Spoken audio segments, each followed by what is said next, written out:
hate you guys. I hate you. Goddamn. If I joined in, I'd be fucking throwing up, dude. Welcome everyone to another episode of the Astartes Anonymous podcast. And today we have a very silly topic for you. And apparently I've been joined by two fucking gorillas. Wow. My name is Lucas, or better known as Moots, and these are my co-hosts. Hi, my name's Tom, and I'm a gorilla. Oh. Hi, my name's Aaron, and I'm a gorilla. Wow. My name's Croc, and I'm dying. Why are you dying, Croc? Tell us why you're dying. Aaron poisoned me. He sent evil agents to fucking poison my food so he could make a play for the throne. Make a play for the throne. The throne of what? The North. The North.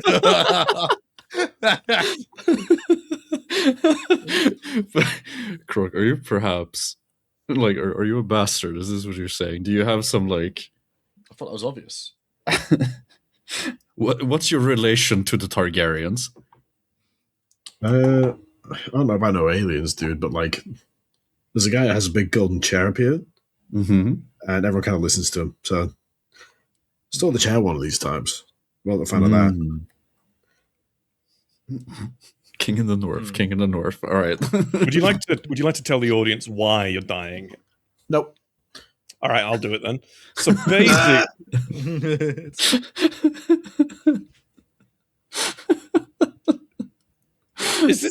there's no way this is private information. You don't care. It's embarrassing. It's embarrassing. That's a very Okay, if we talk about it, people get ping like, oh, you, and then I have to ban them from the server. my boy, I'm allergic to certain washing powders. Like, yeah, but like that's you, dude. That's not surprising. Moots and I are bald as fuck, and Aaron's hairline is like taking lift off. What are you talking about? We are shame incarnate. It's nothing to be ashamed of, you know. Be ashamed with us, Croc. Your fear of shame is the only true thing worthy of shame. Look, man, you've never been in fucking middle school with analogy, okay? It's fucked up. I've been in middle school whilst ginger, though, so... Yeah, but like, you're I've been in middle school whilst French and short, you know? And it's ruthless. I didn't even know they had schools over there, dude.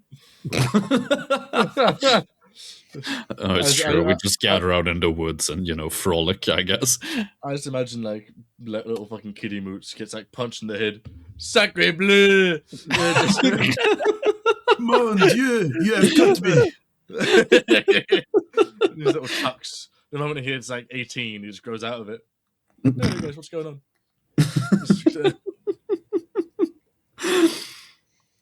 All right, we'll hide your deficiency. That's fine. I literally said it out loud. So, what did you say out loud? Say it again. No, I only did say it once. All right, I'm gonna have to check. I'm gonna have to check in the recording. There's gonna be an at. There's gonna be an at everyone if you didn't. There's gonna be an at everyone if you didn't. I'm just saying. Go for it, white boy. You just shoot my. It only takes one bullet. Shaking my head. There is another tragedy we can speak of, which is that I showed you this picture of, was it yesterday? I think, Tom? I sent you the picture of the Uno deck that I found. Uno deck? What? Oh, yeah, put that shit on the screen. That's some funny stuff. Let's do it. I'll find it. So, whilst I was out and about, I was going to go grocery shopping and a bunch of other stuff. I found it. You found it? You're posting it in podcast refs? Yeah. Yeah. Madness. Yeah, I found a Naruto Uno deck on the parking. Did you pick that shit up, dude? I wanted to. I picked it up, but it was soaking wet, dude. I feel like it must have been it's a fucking McDonald's Naruto. Oh my God, it's a McDonald's Naruto Uno deck. That yes, would have been worth money, man. I picked it up and it was so fucking wet. I was like, no, I'm not even on my way home at the moment. I'm not gonna stick this in my fucking pockets or my backpack and just like walk home with this. But when I went to the gym shop and they just put handfuls of motorwear in their pocket. People out there doing that shit. You could have put the wet deck in your pocket, man. Man, I just found one of these going on eBay for like $5. $5? That's worth more than a Happy Meal, man. Oh my god, someone's trying to sell a Japanese one for £100. Holy shit. Bro, you should have picked that up. Value. Good luck. Oh, it's an Uno Flip even. Oh, that's funny. Uno Flip is fun. If you try and sell the Swedish version, they show up at your house and beat you to death. I was going to the gym today, and it was still there. It was still there on the exact spot. Well, yeah, obviously it's fermenting. Duh.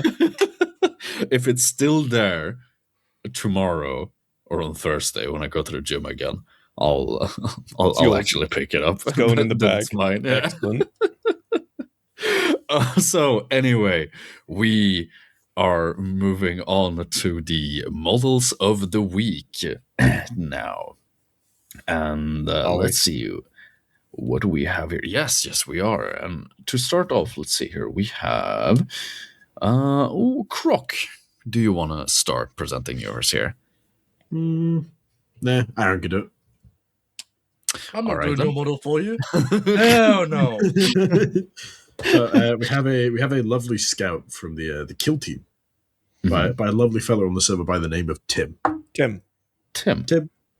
So, paint scheme wise, this is just incredibly clean work. I mean, it's just very quick and nice. You can see the guy's pupils and all. There's one funny tidbit I want to mention about Tim, if I remember correctly. I'm somewhat lucid. But I think as of the Deathwatch kill team coming out, this guy owns every kill team. Tim. Every kill team. Every kill team. Tim owns every kill team. Kill team Tim. So you'll just the guy just posts like a little guy that he's painted up, and he just has all of them. Just has all the little guys. There you go. That's pretty clean. I wonder how many of the kill teams Tim has painted now. Tim. That's another question. Tim, if you are in the comment section, please let us please let us know how many kill Tims you have. And and how many you've painted. Tim. Yeah, I mean it's just real nice and clean, No notes. I agree. It's really nice. I really like the edge highlighting and all that, and the nice little variations in colors. Blue, black, white works wonderfully. Yeah, it's just clean work. Good, really good brush control. Seals the deal. Hey, clean work, Tim. Right. Thank you, Tim. Moving on to Aaron's. Do you want to show off yours? Nah, I'm going to hit you with the Naruto Uno reverse, dude, and you do yours. No, I'm going to hit you with the counterclockwise card. So here you go. It's your turn again. I'm going to stack that with my counterclockwise card. I'm going to place a +4 draw cards. And about we're playing Uno No Mercy, so I'm going to hit you with the draw 16 instead. All right, I draw 16, and now you present your minion of the week. No, I want to go last. You want to go last? All right. Yeah. Tom. Yeah, sure.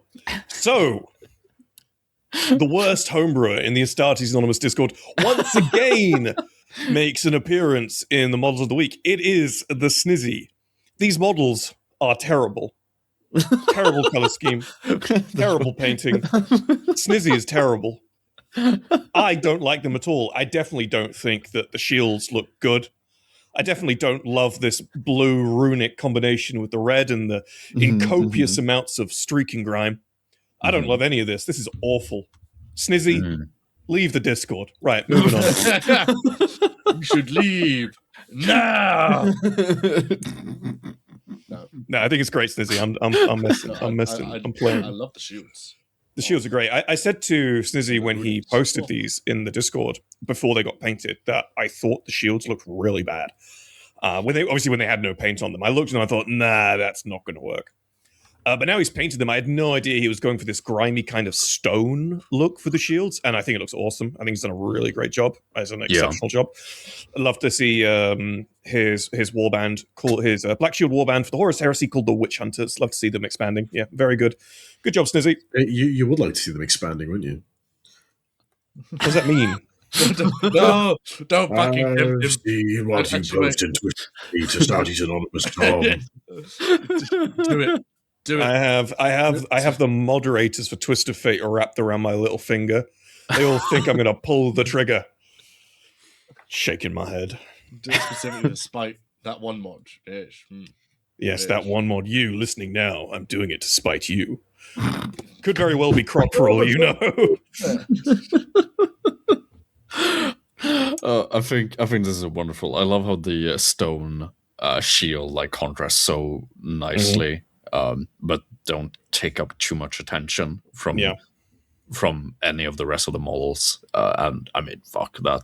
Red, the blue, all of that is just fucking sexual, honestly. Yeah, it's really, really good. I mean, obviously, if you are a long-time watcher of the Astartes Anonymous podcast, you know I'm very fond of Snizzy's color scheme. So yeah, always a treat to see them. Always a treat. Yeah, good stuff. Absolutely. Good job, Snizzy.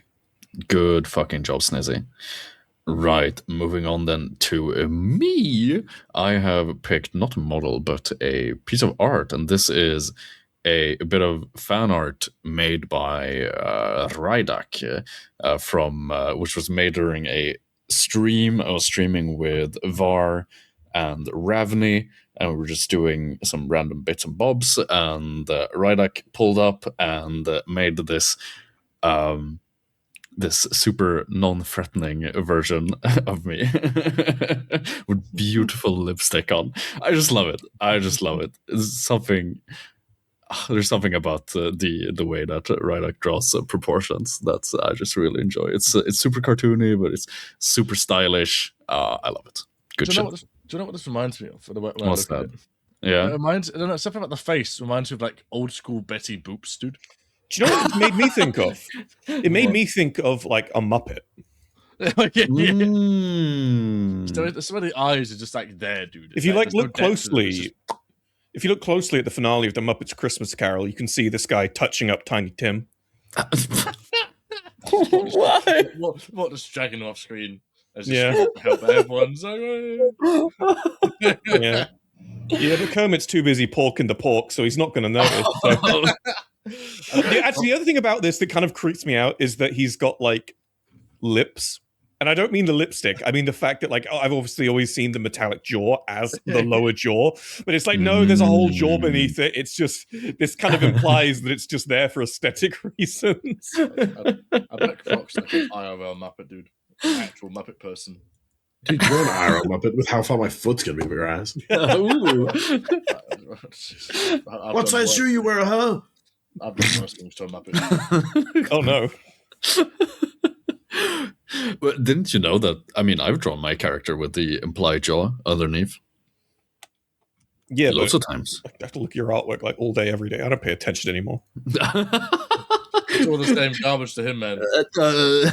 One of these days, I'm just going to send something entirely irrelevant to whatever I'm working on, and just go like, "Yep, perfect, send it." I know. You have a NSFW folder. I do. Yeah, I know what's in there.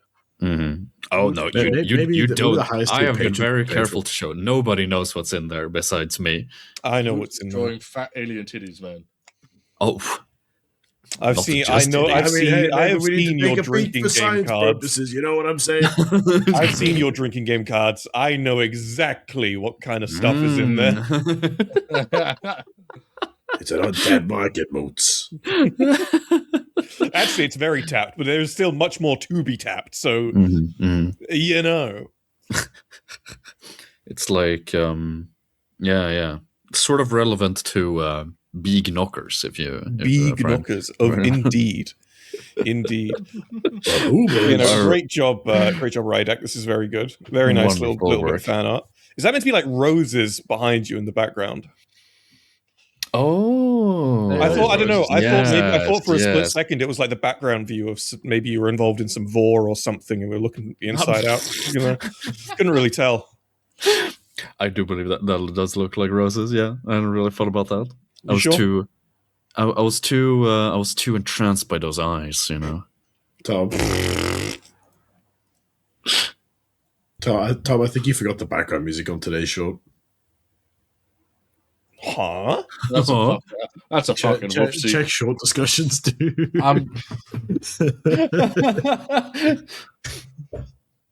Oh my god, I'm gonna go take that down. We'll try it again. Try it again. It's only got 200 views. It's only got 200 views. It's salvageable. I'll take it down. I did see that Brooke had posted 2 shorts in the drive. I wonder Yeah, if like one of them there's was no music on either of them. Oh, That's an issue for after. Oh no, there is on one of them. well Hold then. up. I'll go sort that out. Do the other thing whilst I'm sorting this out. Okay. Then it's Wait, Aaron's wait. turn. Wait, but Tom, this guy's excellent. Wait a minute. we We have to Alright. sit here in silence until Tom gets here. No, I'm still listening. very good. We have this wonderful. I forget his name. He has a wonderful name. But the Nurgle Gardener model on Snail, posted by Rats in Requiem, with a wonderful video of background music to accompany it. Oh yeah. But I think the Oh Instagram, yes, this is the guy. I've forgotten this dude's name. What is this guy's name? Rats in Requiem, or the Instagram is No, the model. The oh, model. it's something wonderful. I have him behind me unpainted. Like Yeah, it's a collection. crazy but, model. This but it's so quite vibrant. It's so That excellent. is- Yeah. Like, the shell details and everything are on point, man. Like, I love the choice to make the Nurgle guy himself like a gray and accent him with the orange slash yellow. It almost like it makes him. Oh, well, actually, the fucking shading and the like painted shadow on him looks so goddamn nice. Yeah, I mean he, despite him being the like least saturated, like vibrant thing on the model, he sticks out really, really nicely. oh yeah, no, 100%. He's also added more Nurglings to the base, but I Mm. Yeah, I've noticed that. They're wonderful, yeah, wonderfully vibrant little, colorful little critters. That's something. Shapes and colors. He's painted the little Venus flytrap like Audrey 2 from Little Shop of Horrors, which is quite wonderful. Oh Mm. yeah. See more. But I gotta draw attention to that shell because that shell Oh man, is Yeah, that's sort of almost pearlescent, right? it's really kind of the whole crazy. reason you buy the model. To be honest, it's just thinking about what effects you can do on that and resensing and oh man. No, you buy this model because you've already bought painted Sloppity Bow Piper and realized, that was all right. And you keep going. That's true. I did that. No, I did that. Yeah, I can back that. Yeah, no, this is a wonderful, wonderful mini. I like this a lot. I'm in love with all the colorful Nurglings around it. They're so cool. Oh, they're good. The tree is excellent as well because it's this Yeah. wonderful purple huey with orange and reds to accompany it. Yeah. It's just overall fucks. Oh, there's a little like frog creature inside the tree. A little yellow frog creature. Oh in the tree. yeah, it's a little froggo boy. Yeah, oh my, this guy has so much detail. You look at him in person, it's like, oh my god. Mm. There's a little Wonderful mushroom model. behind him. There's a little potion bottle on there somewhere. There's so much. It's the whole thing of Age of Sigmar models always looks so good. It's a shame the Yeah. game system sucks so much ass. But I think I because can obviously I've categorically seen say that now. The game sucks. I've seen Aaron's one of this model, and I think the craziest thing about this model that isn't readily apparent when you look at videos or pictures of it online is actually how big it is. It's actually quite a large thing. Because plague bearers aren't small. They're like No, Space Marine size normally. yeah. That guy's got a massive pair of shears, and the snail is gigantic. I can see him from here, my son. My son been a really great job. That's my son. Really my great boy. job. Rats in Requiem, or as you can see on the thing, a Batha's Kitchen. Abatha's Kitchen. Abatha's Kitchen on Instagram. Much appreciated. Yeah. I've already given him a follow. That's You are already plugged. I will go unfollow to counteract Moots' follow. And I shall make a third account and follow that one to balance the universe. Oh, right, Tom. Has the short been re-uploaded? I'm going to take No. this opportunity as a piss break. Okay. No, I'm waiting for Brooke to resend it. Oh, I see. Oh, the second one didn't actually have any music either? No, it just one of them. So two are put. We shouldn't talk about this on stream. We'll talk about it afterwards. Okay, all right. That's funny. That's just funny. You see, folks, this is a well-oiled machine. All right, it's in the drive. I'm going to go upload it now. That's it, because Lopadores, I know you're listening. Lopadores just pinged us in one of the Discord channels to be like, "Yo, the short's got no music." I'm like, what?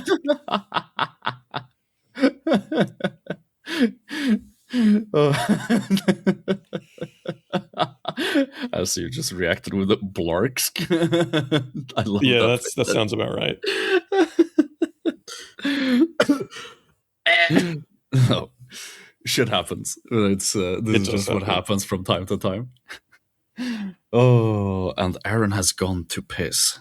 Well, let me just start talking a little bit then about a sort of common interest of ours. I want to say all four of us happen to quite enjoy anime from time to time.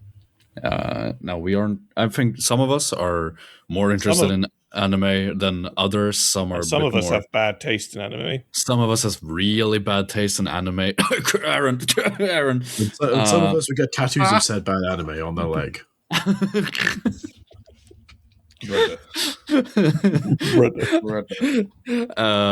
But we all very much enjoy it to certain degrees, and that's sort of what this topic is about. As you might say, as you might tell from the, as you might be able to tell from the title of this video, we're of course talking about what stands the Primarchs should have. The Loyalist Primarchs. The Loyalist Primarchs specifically. Yeah, we don't care about those traitor guys. Those guys fucking lose. That'll be a different episode. We'll do them another time. We'll do them another time. And it was funny because since Croc was dying, it was we've actually pushed this. So a bit of story. We've actually pushed this episode's recording back 2 times previously for varying reasons. And today we almost considered canceling it again because Croc was dying. But the absolute champ, came through and he's like, no, I want to do it. It's because you fuckers were going to do it anyway. I spent time on this one. I'm not missing out. And that's fine. That's fine. You know, we have a schedule to meet, Croc. But you decided to be champ anyway. Kill Aaron. But so here we are now, and we're going to talk about JoJo stands in Primarchs. And we have done things a bit different between us, or well, rather me, Croc, and Tom have all done it in one way. And then Aaron has decided to go his own separate fucking path when preparing notes for this episode. Carry on my wayward son, dude. And so what I mean by this is that, you know, we didn't specifically say, I don't want to say we specifically said we needed to make our own stance. You didn't. No, you didn't. We did. We did. No, you didn't. After this is over, I will send you a screenshot of the chat because I looked for it earlier and I found it. Put it in the podcast. It's going to take like 10 minutes to find it, but I will show you that afterwards. Sorry, Mooks, please continue. Inconvenience yourself, please. And so, yes. So here we are. Me, Croc, and Tom have all made our own custom stands, custom titles and all. And then there's Aaron, who applied the stands, canon stands to Primarchs instead. Jeez. Like the silly goober he is. Well, no, I mean, I don't know the Primarchs well enough in the books and stuff to accurately come up with good abilities anyway. So I'm playing to my strengths. Which is true. Neither, but I did it anyway, you fucking loser. No, but I don't pretend to know things like you do, you fucking loser. I'm not pretending, I just said I don't... That's the opposite of pretending. What are you talking about? You still made the abilities anyway. Yes, because I know JoJo's enough. And I ain't a bitch. No, but you don't know the Primarchs enough, is what I mean. And I didn't want to be sat here The spouting Primarch's shit and actually be easy. told, actually, Sorry. he doesn't do What? that, or he's not like that. Hold on, no, The no. Primarchs don't have stands, you fucking lemon. It's entirely it's in fictional. references, you fucking losers. Here you go. Let's see here. Let's see here. What does it It say? just deleted it. He just took it out the channel. The recording. We make stands. Let me take this. I'm going to take your permissions away if you do that again. I'll tell you, I'm going to put it in Moots' DMs so you can put it on the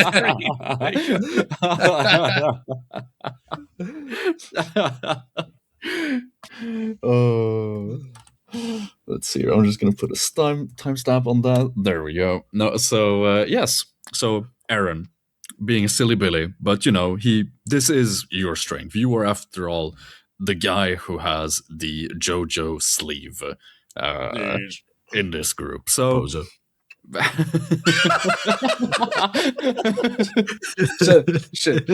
Shade boy over here who can't eat a certain thing because he blows up internally. Okay, That's got nothing to do with JoJo's Bizarre Adventure. When I meet you in person and I pull out my shotgun shot of peanuts from my fucking shoe and throw them at you, I'm going to stand over your bloated corpse and call you a pussy, huh? How about that? You shoot you with the shotgun you threw at me, you fucking lemon. Can't even get the words. He is a poser at the dinner table, shaking my head, acting like you can actually eat food. I am the man. Let Moots finish his intro, for fuck's sake. Fuck his intro. So yeah, all this shit. So here we are. We are gonna start off with. Here we are with our list of Primarchs, our list of stands, custom or not, and we will start with Lionel Johnson. Now, who wants to start? I think Aaron should start. I'll start. Aaron will start. So, for Lionel Johnson, obviously looking at the pre-existing stands and such, I was thinking, what is akin to what he does? And other than just kind of being a baller in combat, he has his whole Forest Walk shenanigans. And so the closest fella I've got to that is Cream from JoJo's Part 3. Okay. Oh, this guy, yeah. Yes. Interesting pick. Okay. Heads up, people, there'll be a lot of spoilers for in canon JoJo stuff this episode. But here we are. But he's a stand that kind of exists in a different space. He pops in a form of like a black hole that consumes its user and travels around in a sort of spherical shape through objects or anything like it didn't exist. Or it can rip the shit out of them like a black hole. And so it's the most akin thing I've found to his forest walking and kind of his like described like just general power in combat. That's fair. I can see that. Yeah. No, it makes sense. I think I definitely went a different way with this. I gave Lionel Johnson the stand Camelot, which summons a sword. When someone gets cut by the blade, they become sleepy and drowsy. The more cuts they receive, the sleepier they get until they fall asleep. This effect stops when the user falls asleep. Getting knocked out counts as well. That's interesting. That's very similar to mine. NLE Chopper. That's very. Well, it's kind of similar to mine. I went with a stand called the Emerald Sword. Okay. And the idea is, it literally summons a sword like yours, can cut anything in two. However, what it cuts can't be physical things. Oh, okay. It can't cut. It can cut anything in two that's not a physical thing. So it could hypothetically cut your lifespan in two. Space and time. Yeah. Does anything kind of stupid? You know what I mean? Oh, that's really funny. Well, that's very similar to the Hand from Part 4, where it scrapes away stuff. But that one can do physical stuff, but he can like effectively fly because he scrapes away the space from himself. And, of in the course. sky. Yeah, I wonder if that's. You told me about that when we were playing Dark Souls. I wonder if that's where my brain went with this one. Yeah. My boy Okuyasu, the best fucking JoJo to fucking exist, man. This is true. Something we can agree on. He's the best guy. Yeah, no, I really like that idea. I think it's an interesting choice to have him not be able to cut. What made you decide on not being able to cut physical items? Considering that, I mean, Lion is a brawler or a fighter and all that. Well, I think it's because I wanted it to feel him, but I also, in my head, I wasn't consistent with this with all the Primarchs. But for some of the Primarchs, I was like, oh, wait, he can already cut stuff. What would be you know what I mean? I'm like, he can already cut stuff, right? Let's have something that's a bit like, that's not just adding on to something he can already do. Let's like, what is the Primarch, the Lion's thing? Oh, big sword goes swinging. I did think about doing something with Forest Walk, but I was sat there and I was like, oh, someone else is going to already do that. So I decided to skip that one. What did you do, Croc? Well, it's funny you mentioned, because I'm the person who didn't do a sword stand. Ooh. Did you do a shield stand? No. So, his stand is The Unforgiven, the song by Metallica, all three. It appears as a solitary figure wrapped in green robes who appears around the line in areas of shadow, i.e. watches in the dark. Oh. And it has 3 abilities. Unforgiven 1, otherwise known as Unforgiven Act 1. Whenever someone commits what is perceived as a slight against the lion's honor, Unforgiven Act 1 activates, marking the target as his quarry. Whenever the lion moves directly towards his quarry, he becomes a physically unstoppable force for as long as he moves directly towards the target. Okay. Act 2, while the lion has a quarry, he can garner more information about them as he gets closer, whether it be stand abilities, heart rate, blood type, etc. Act 3, you ask? He can forest walk. That's what it says. Because I decided that a lot of the Primarchs already have fucking supernatural abilities. Sure, so I kind of just fold them into the stands a little bit. But, yeah, that's not a terrible idea. I get that. Sure, yeah. I like that. I really like that you guys went for me and Aaron went for more physical things, and you guys went for more metaphysical, I guess. You know, a bit more out there. Of the Primarchs, Lion's like, he's a fucking ridiculous fighter, isn't he? First is the best, so it's kind of his stand would be more of a buff stand.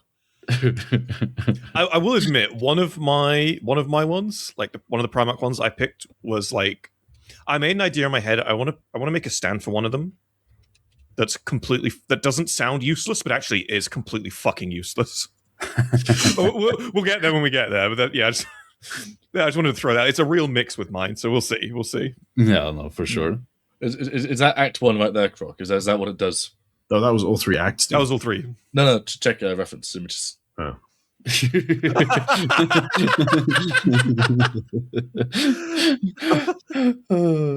I like that you also included the acts. There was only one Primarch which I considered giving a Requiem to.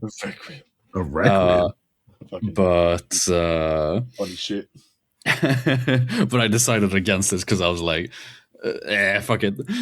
So I just gave everyone a similar ones. How many have you given? Have you given acts to all of them, or was this just the lion? It's because I thought about the songs a lot, and obviously the Unforgiven. That's literally the Dark Ages thing, and that's 3 songs by Metallica: Unforgiven 1, 2, and 3. Oh, do you want to? Should we talk about where the songs are from real quick as well? Sure. For the ones we've chosen. What song did you choose, and who was it by? So I didn't pick a song. I picked the band Camelot. Yes. That makes sense. Camelot is a power metal band. Lots of like, what do you say, Knights of the Round Table. Yeah, vibe. quite. Yeah, I think they're a Swedish band as well, if I'm not entirely mistaken, but could be wrong. Well, I picked Emerald Sword by Rhapsody of Fire, which also in good Lion Knight fashion is also a power metal band. Yeah. it just made sense, right? Emeralds are green, a sword. I will admit I was very I've been very surface level with the names for a lot of mine. To the point where I now look at them and thinking, oh no, some of these are kind of gags, but we'll see what happens. It's just funny sometimes, you know. Yeah. Well, JoJo's is nothing if one not of like these that I've done is very much a joke choice. yeah. Well, it has to be. Well, jokes in JoJo, I would never. Well, No, okay. Oh, okay. So to correct myself, Camelot themselves are from Florida, but the singer Tommy Karevik is from Sweden. Oh, there you go. I don't know where Rhapsody of Fire is from, and I'm not going to Google it. Should we move on to the next was one? American, I think. Oh, makes sense. Makes sense. I funny that both you and me went for power metal as well. It's the lion. Like, why wouldn't you, right? Honestly, it's so connected to fantasy and things like that. So of course. Oh, I just realized I didn't timestamp my pictures I posted. Oh, wonderful. It's okay. Moots in post can suffer for that. That's okay. I'll let you timestamp all of them from now on then. No, you type it. If you post anything, you type it. Make me. Set up that other set up that other monitor I bought you, for God's sake, so that you can just leave it there on the other side. Please. Still in my car, dude. What? I bought you that monitor over a year ago, for fuck's sake, set it up. No, and then it was in your house for half of it. It's been in your car for 6 months. Set up the monitor. I wasn't still in the car. What? Okay, moving on quickly. We are going. It's very fitting. We are moving to Jagatai Khan. Oh, go on, Aaron. Wonderful, yeah. A bunch of my picks. A few of my picks are weaker than others, and some of them are fucking excellent. I would say. Okay. Jagatai Khan's, I think, is one of the one of the pretty decent ones. I've got Wheel of Fortune from Part 3. Well, time for 2 seconds. So we're not gonna like rate the stands or anything. Oh. Do you want to rate the stands? Are we going to do this non-pre-discussed thing that I thought about just now? Oh, for coming from you, son. Well, hold on. I don't think we talked about rating them as well.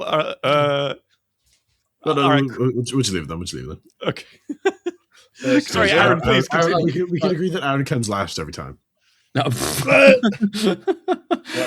Now that stupid loser has stopped talking. Wheel of Fortune, the kind of sick as fuck wasted potential car stand from Part 3. Oh yeah, that's kind of the jack of all trades for cars. But it felt incredibly fitting, you know, Jagatai Khan just doing that to a bike or some poor ass fucking horse. Sure, yeah. It's becoming this amalgam of speed and just general lethality. I forget, what is it that it does besides being a car? It can like move across on any surface or like most surfaces. Well, you can see in the first picture, it can have like spikes pop out the tires, so it can climb vertical walls. Yeah, exactly. It's got a big pincer mouth on the front. It's just basically a car that wants to kill you. You know, it's kind of like a were car. Hello, governor. Yeah, everything the were car speaks about and more, pretty much. Yeah, there's a movie about that. There's a Futurama episode about it that's quite good.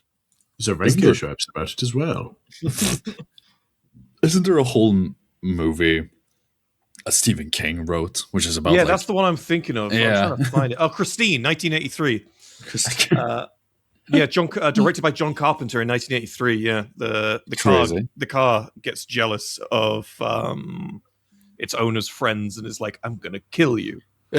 Oh yes, I think I know about that film. Yeah, kind of looks a little bit like this one as well, which is funny. I wonder, well, there's got to be some inspiration there, right? Oh, perhaps, yeah. He's a very multicultural guy, that Iraqi. Yes. It's true. Well, yeah, well, okay. Oh, that's interesting. I mean, it's a good choice, I think. It fits him very well. It's a very good choice. What was it called now again? I forgot. Wheel of Fortune. Wheel of Fortune, right. It's not one of the stands named for a band or a song. It's the tarot cards. Part 3, yes. Yeah. So tarot cards. But I've got picks from across Part 1, which are Part 3 through to like 8. So it's all varying. But some of them I really, really struggled with to get picks for. They're like what the hell pre-existing stand do you give Sanguinius, dude? I'll fucking tell you later. But that was fun. I feel it's a very obvious answer. In fact, when we get to Sanguinius, let me see if we can guess what you chose. Yeah. All right. Fucking Werecar stand. Felt right. Felt apt. Absolutely. It's either that or Highway Star from part 4, but yeah, okay. Highway Star is very good. I do enjoy that stand. Good pick. One of these on your period, right? Let me guess. It's me. Oh, it's so fucked. Oh, right, Tom. Do you wanna? Yes, I will get mine out the way. I'll get mine out the way. So for Jagatai Khan, I called his stand "Ride the Lightning" from the Metallica album. Metallica. Okay. And you've got to visualize. You all know who Leonard is. As in Radon's Leonard. Oh, I thought you said Lenin. I was like, No, what?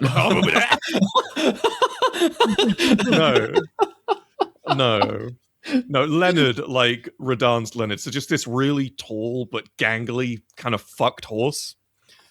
And what it can do is its power is kind of multiplicative in a sense that it can move multiplicatively faster than anything. Literally anything. However, you can't multiply 0 by 0, so you beat it by just standing still. Oh, it can't move if you're also not moving. So that was my thinking. Kept it really simple. I mean, I've kept mine really simple, like that level of simple for most of them. To be fair, I cannot say I've done the same. I can tell. Okay, oh, that's an interesting one. I gave Jagatai Khan Freebird by Leonard Skinner. Excellent choice. This stand takes the shape of an extremely fast and powerful motorcycle. However, it acts like a horse, meaning it must be fed to keep it happy and can be bribed with apples and carrots. So I like the idea of having a very temperamental, very strong-willed stand that doesn't necessarily follow or listen to its own stand user as long as it gets treats, you know. Ooh, is this a stand that can persist after death? Oh, sure, yeah. Ooh, like big, like what's the Notorious one? Big B.I.G. Big, Notorious Big. Yeah, is it? How do they know that man would do that when he was killed? That's always the question, dude. Honestly, I reckon they're like, oh, this guy got the fucking stand out from Pulpa, but we don't know what the fuck he can do. May as well just off you go, pal. Go see what's what. Got slimed in 2 seconds, dude. What do you do, Croc? Well, two of the three of us have gone for a similar thing here in some part. Jagatai Khan has the stand "Ride Like the Wind," the song by Christopher Cross. Very good. There's a Jorn Lander cover of that song that's very nice. Sorry, continue. It takes on the appearance of a ghostly horse head just over the Khan's shoulder, peeking out as the rest is obscured from view. Ride Like the Wind allows the Great Khan to control the momentum of any object within 10 meters of himself. Whether it be drastically increasing its momentum or drastically decreasing it is up to him. However, if one can maintain eye contact with the stand itself, its ability cannot affect you directly, allowing for an out.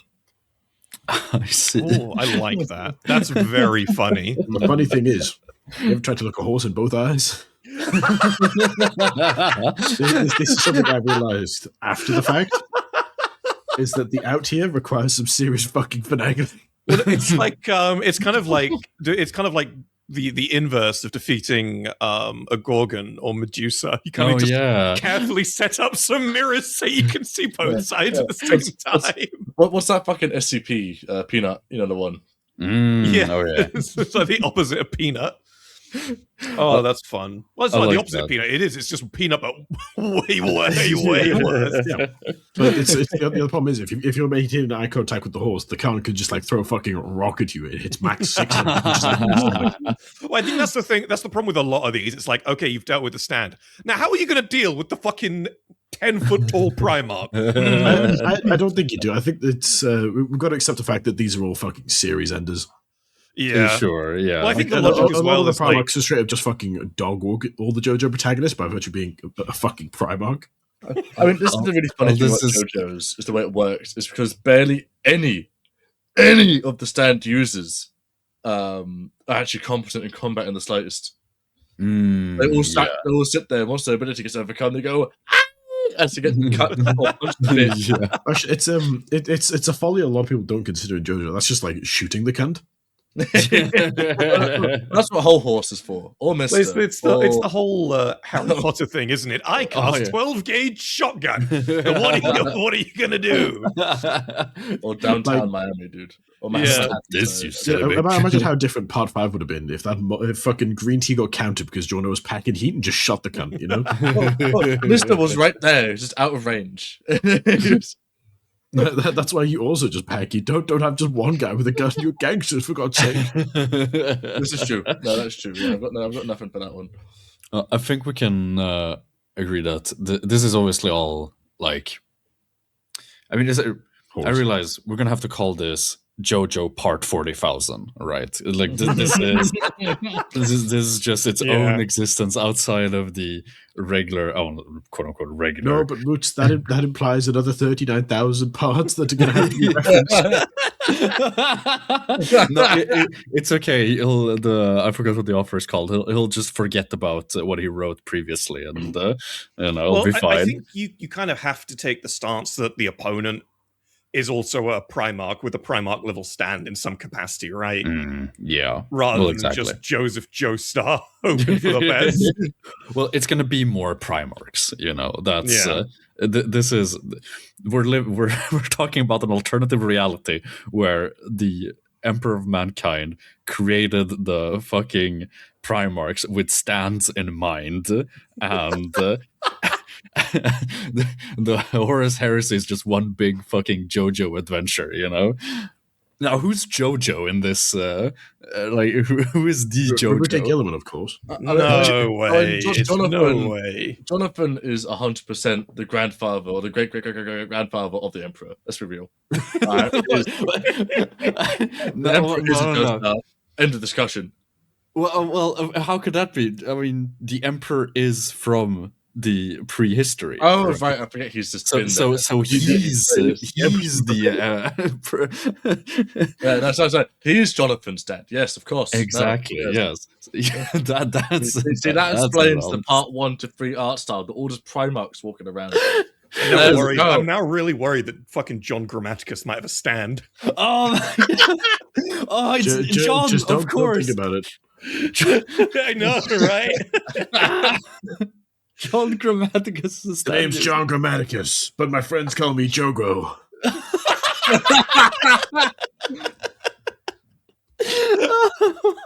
All right, can we move on? Okay. Oh, wonderful stuff. I remember when, was it fucking Part 9 run now? Everyone was theorizing that it was going to be fucking Whole Horse, like his son, as the JoJo. Yeah. It's like, everyone calls me Ho-Ho. And I was like, oh yeah, I saw that, man. That would have been hype. That would have been good, man. Fucking Ho-Ho. We did do Crocs. Dude. Yeah, we did do Crocs. Right, come on, let's do the next Primarch. Yeah, we're moving on then to Liebman Russ. Start us off, Tom. Me? All no, right. Let Aaron start us off with his. Let Aaron start us off with his fucking cannon. Of course. Here we have a stand that everyone here will know.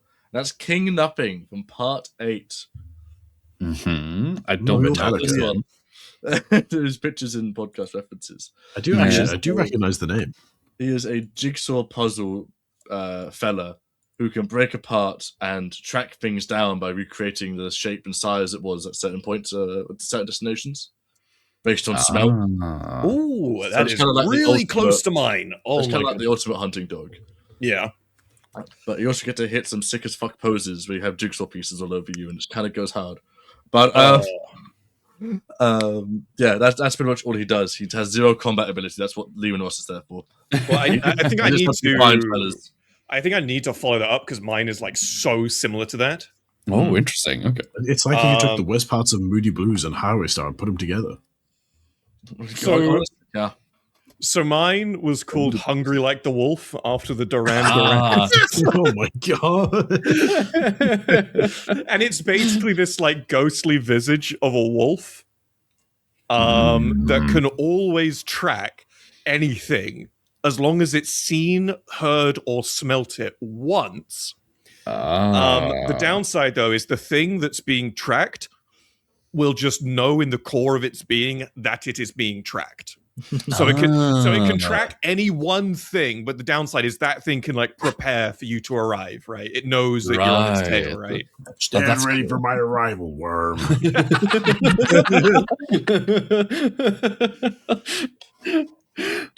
Can you do I'm so lonely? I'm so lonely. There you go.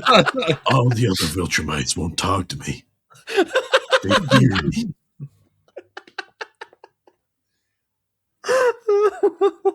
Oh, very good. Okay.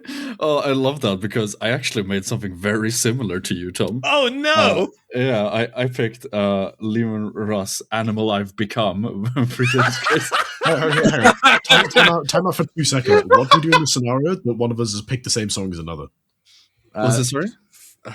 You beat each other to death, of course. Excellent. Did you also pick Animal I've Become? No. It's just we'll get to mine. You'll see where I was. Okay, we'll get to that. Okay. Oh no, we've done the same Rogel Dawn, haven't we? Sorry, continue. 3 days grace. Animal I've Become, exactly. 3 days grace. Summons invisible wolf that relentlessly hunts its target. So the joke is there's no wolves on Fenris, so it's invincible or invisible. Very smart. It becomes invincible. Why can I still see it?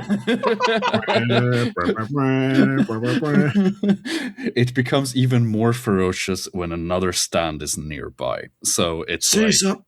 so it's like if another it's the my thinking was that it's Lehman Russ's like hatred for like psychers and whatnot, so like it becomes more aggressive when there's like shenanigans afoot. Which is even funnier because you've actually managed to accidentally summarize Lehman Russ's hypocrisy. Exactly. Yes. In that same thing as well. Exactly. I did not do put the quote unquote weakness in it, that you're being hunted by it, but very close. Very close, yeah. We pretty much made the same one. All right, what did you pick, Rock? Well, I picked Animal by Def Leppard. Very, very close. Animal Manifest is a large bronze plaque behind the user framed with Fenrisian runes. The user declares a saga and the stand begins to inscribe its effects. Everyone within 50 meters must obey the rules of a saga until its completion, forcing a bit of brainwork to beat the stand. If those caught in the effect of the radius could trick the saga into failing, i.e. causing something to happen that's outside the rules, it ends prematurely and allowed free hits at the users while the saga rewrites itself. That's a fun element of Lehman Russ to lean into. A fun element of the Spaceballs and Fenris as well. Because these guys are all so they're gonna busted a shit stand. Yeah. That's absolutely. I mean, I was so hell bent on covering like the surface level motif that I didn't even think about the sagas or any of the other deeper Fenris stuff. We should put our stands together. Yes. I like that. I think you've done well with that one. That one's very cool. So what? We've got 2 wolves and a scroll. Just a giant bronze plaque that floats behind him ominously. Two wolves and a plaque, and then a jigsaw. And a jigsaw. A funny thing, I was considering giving Lehman Russ the Animals by Maroon. Motherfucker. Ow!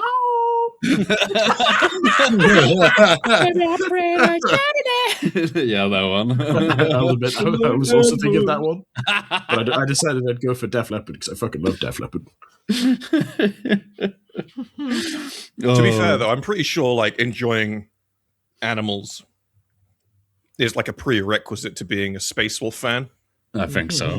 Yeah. Princess, Daddy's gonna let the wolf out tonight. Hey Alexa, play Maroon 5. Maroon. Fucking. Okay, moving on then. Now this one is funny because we talked about it before. We were Tom was like, "This Primarch, I'm 100% certain there's only one correct answer for the stand name for this." And the funny thing is, I think both me and Croc thought the exact same thing and went, "Nah, we'll pick another one." But so here we go. Here is Rogel Dorn. Hold on, let Aaron get his out of the Yes. way. Of course. Thank you. Now this is a funny one because there is a stand name. There is a stand with that name, I think, that you have chosen, Tom, in canon. That Aaron could have theoretically picked here. I did not. I saw it. It was very funny, but it had nothing to do with anything to do with Rogel Dawn. But here we have not King Karl. Oh my fucking god! And it is a stand. Part 6, isn't it? It's part 8. It's for Joshu's stand, who's arguably one of the worst characters ever made in JoJo's. No, but okay. not for the reasons you'd think. But it has the abilities to place nuts and bolts on the same thing or two different things, or any number of things really. We don't really learn its capacity. And obviously, whatever you nut and bolt together is stuck together until the user undoes it or is knocked unconscious or killed. And so you just build things with pre-existing things. I see. Or you tie people together for shits and gigs. It's quite funny. That very much checks out for Rogel Dorn with his building and fortifying. Yeah, that's cool. Could you timestamp for me, thank you. But it's just a really silly stand. You never get to see the ceiling of, sadly. But I quite like it. Aaron, fucking timestamp this bullshit when you post it. Why would I do it when I have automatic timestamp McGee? I'm doing estimates here, man. I'm not. I know. I'm doing my best. But that is my piece. He's a cool nuts and bolts type of guy. He's pretty nuts. Nuts from Burke, if you know. But yes, no, he's attached to one of the most like what's the word? What's the word I'm looking for? What is the word? Bird is the word. Has everybody heard? I'm blanking out. Damn, that I tell you what, that should have been the stand for Corvus Corax. Fuck. Yes. Oh my god, that would have been There's no way. spoilers. That would have been great. Yeah. Did I do Corax? Hang on. My point is, I forgot the word I was looking for. So I'll take over. So basically, you are correct. I did actually choose the name of a stand that does already exist, but fuck you. It's the only name, and that's another brick in the wall. Yeah. I had to take it. Like, I don't care that it already exists. Like, tell me that there's one more appropriate than that. There fucking isn't, right? Let me find brick in the wall. See what it actually does compared to what one you made up comes to. Well, I've made it very simple. It's like it's a suit of armor that basically just perfectly it's like a suit of armor that's basically like, imagine Dawn, but like a version of Dawn that's like 10% bigger and kind of gold and transparent. So it's like a suit of himself that wraps around himself, and it is invincible on an eldritch level. Nothing can break it. Nothing can get through it. Nothing can do anything. It is like it's the immovable object to One Punch Man Saitama's unstoppable force, right? Yeah. The only downside to this version of another brick in the wall is he cannot move. Once he's encased within it, he just has to stay still. Tom, you've picked the name of a pre-existing stand and given it the ability of another pre-existing stand. One to one. I am the best, guys. Which basically tells me that I understand this canon way better than you, without even meaning to. Who's the JoJo author again? Araki. Hirohiko Araki. I'm in his mind. I'm in his brain. He and I are one. You're just. Oh, there isn't a stand for brick in the wall. No, there isn't. There isn't. Oh, I was 100% sure. Isn't there? I think there would be though. Yeah. Okay. Never mind. Hold on, dog. I just googled it. Brick in the wall stand. I see fandoms pop up, but I don't see any. Oh, whatever. Right, who's next? Moots. Yes. So, Rogel Dorn. So, I was thinking of picking another brick in the wall, and I went, no, everyone else will do that, or someone else will do that. I picked that. And I picked Riders of the Storm by The Doors. Oh, okay. Got fucking Need for Speed Underground 2. Let's go, baby. Hell yeah. Turns any inanimate object into a fortified wall or tower by touch. The creation is armed with weapons so the user can protect themselves. The size of the fortification is limited by the material of the inanimate object used to create it. And it was a weird one. I don't know how. I was really struggling with Dorn, to be honest. But I like the idea of him just like touching an object and going bork bork and going, here you go. Picked up. That got picked up. And just going, here you go, fortification. I like it. That's very good. That's very JoJo's. I was thinking something similar to the I forgot what they call, but that fuck ass tower in Diamond is Unbreakable. The Flyboy. Oh, fucking fly! That was sort of my line of thinking. Just a fucking object. Oh, Superfly. Sorry, not Flyboy. Superfly. Superfly. Okay. Yeah. It's a really fun one. I like him. It did remind me of Superfly, so I was like, oh yeah. Oh, so what did you get, Croc? I don't know. I'm just typing out Clovis real quick. Oh, shit. Hold on. You can continue that when we're on the next one. Give us your dawn. Let me find him. So, I did in fact pick at first another brick in the wall, but then I had a better idea. Okay. Dawn's stand is Virtual Insanity by Jamiroquai. All right, cool. Virtual Insanity appears as a large humanoid, which is basically a sort of rectangular wall, with a parapet, buttresses, and eyes poking out of the head-like area that manifests nearby him. The wall itself obviously being a close-range beat-em-up type stand. The stand itself is completely invulnerable from the front, and while its feet are planted on the ground, it reflects all damage to the front directly onto the attacker. While its feet are planted, it can move the ground around relative to the user's position, allowing it to move things further away or bring them closer.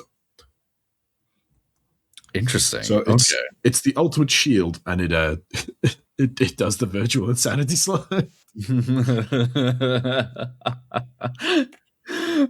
Very lovely. So, but obviously the defeating it is if you manage to get around it somehow, attacking it from behind. Yeah. Of course. Then you have to deal with Dawn himself. Yeah. Oh, I'm such an idiot. I just thought of the one song that would have been better than another brick in the wall. Oh yeah. Yeah, you know the Mark Henry song, like the WWE song, "The Wall." The one that's used in all the fucking Dark Souls 3 edits of the two great. You can't get around it, and you can't go through it. The wall. You know that one? Yeah. That's what I should have gone with, man. Oh, I'm such an idiot. It came. Yeah, that would have been good. C'est la vie, dude. C'est la vie. C'est la vie. All right. Moving on then to Sanguinius. Oh fuck. Sanguinius is like the most issues. Did you pick the world? I did not pick the world. Oh, that would have been a shoe-in, dude, because Dio Brando. Oh yeah, of course. Obviously, vampire. Yes, I know. I'm looking at stands, not stand users. That was my logic. But honestly, this is like my weakest pick, and it's fucking Silver Chariot, dude. It's Silver Chariot. Silver Chariot. Okay, well, because he's stupidly fucking strong in close range combat. That's super quick. That's it, man. That's it. He looks fancy as fuck. Sorry, which Primarch are we on? Sanguinius. Okay, cool. Sorry, my list is correct. It's such a hard one, man. Like nothing. I dig it. It makes sense. He's a dueler. He's fancy pantsy. I love Polnareff. He's fucking funny, but he's fucking excellent. Yes. Great pick. All right, Tom, what did you get for Sanguinius? So I have picked Stairway to Heaven. Yeah. Stairway makes sense. Okay. Stairway to Heaven is a Grim Reaper style figure that's kind of always behind Sanguinius. It's like, but it doesn't have any physical attributes. You can't touch it. It can't touch you. It's just there. And what it does is it can see and tell when all other people around it, anyone it looks at, it can see and tell how they will die. And it can obviously inform Sanguinius of this. However, the catch is that no matter what it tells Sanguinius can't change their fates. It's very much like timey-wimey bullshit in a sense that if he tries to change their fate, whatever he changes will actually just somehow lead to their fate. However, what he can do is try to manipulate others with the information that he already has, because Stairway to Heaven only stops Sanguinius from changing their fates. It doesn't stop other people, so he can kind of try to like inception them into making new outcomes. All right. It's plot device bullshit. It's a plot device bullshit sand, Sure, basically. yeah. Well, I mean, makes sense, you know, if you want to go that route. That is Led Zeppelin's Stairway to Heaven for people who are Croc's age and younger. I know what Stairway to Heaven's one of my famous rock songs of all time, you fucking lemon. All right, Croc, we go ahead. And what did you get? Well, I did something very similar, actually. Oh, interesting. Okay. We have Sacred Heart, the song by Dio. Oh, very good.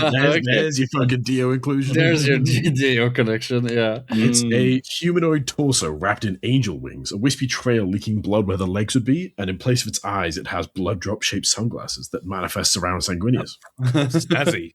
I like this guy. It has the ability Temporal Leech. Each hit with the stand leeches time off the target's life, cutting it shorter and shorter while adding said time to Sanguinius' own life.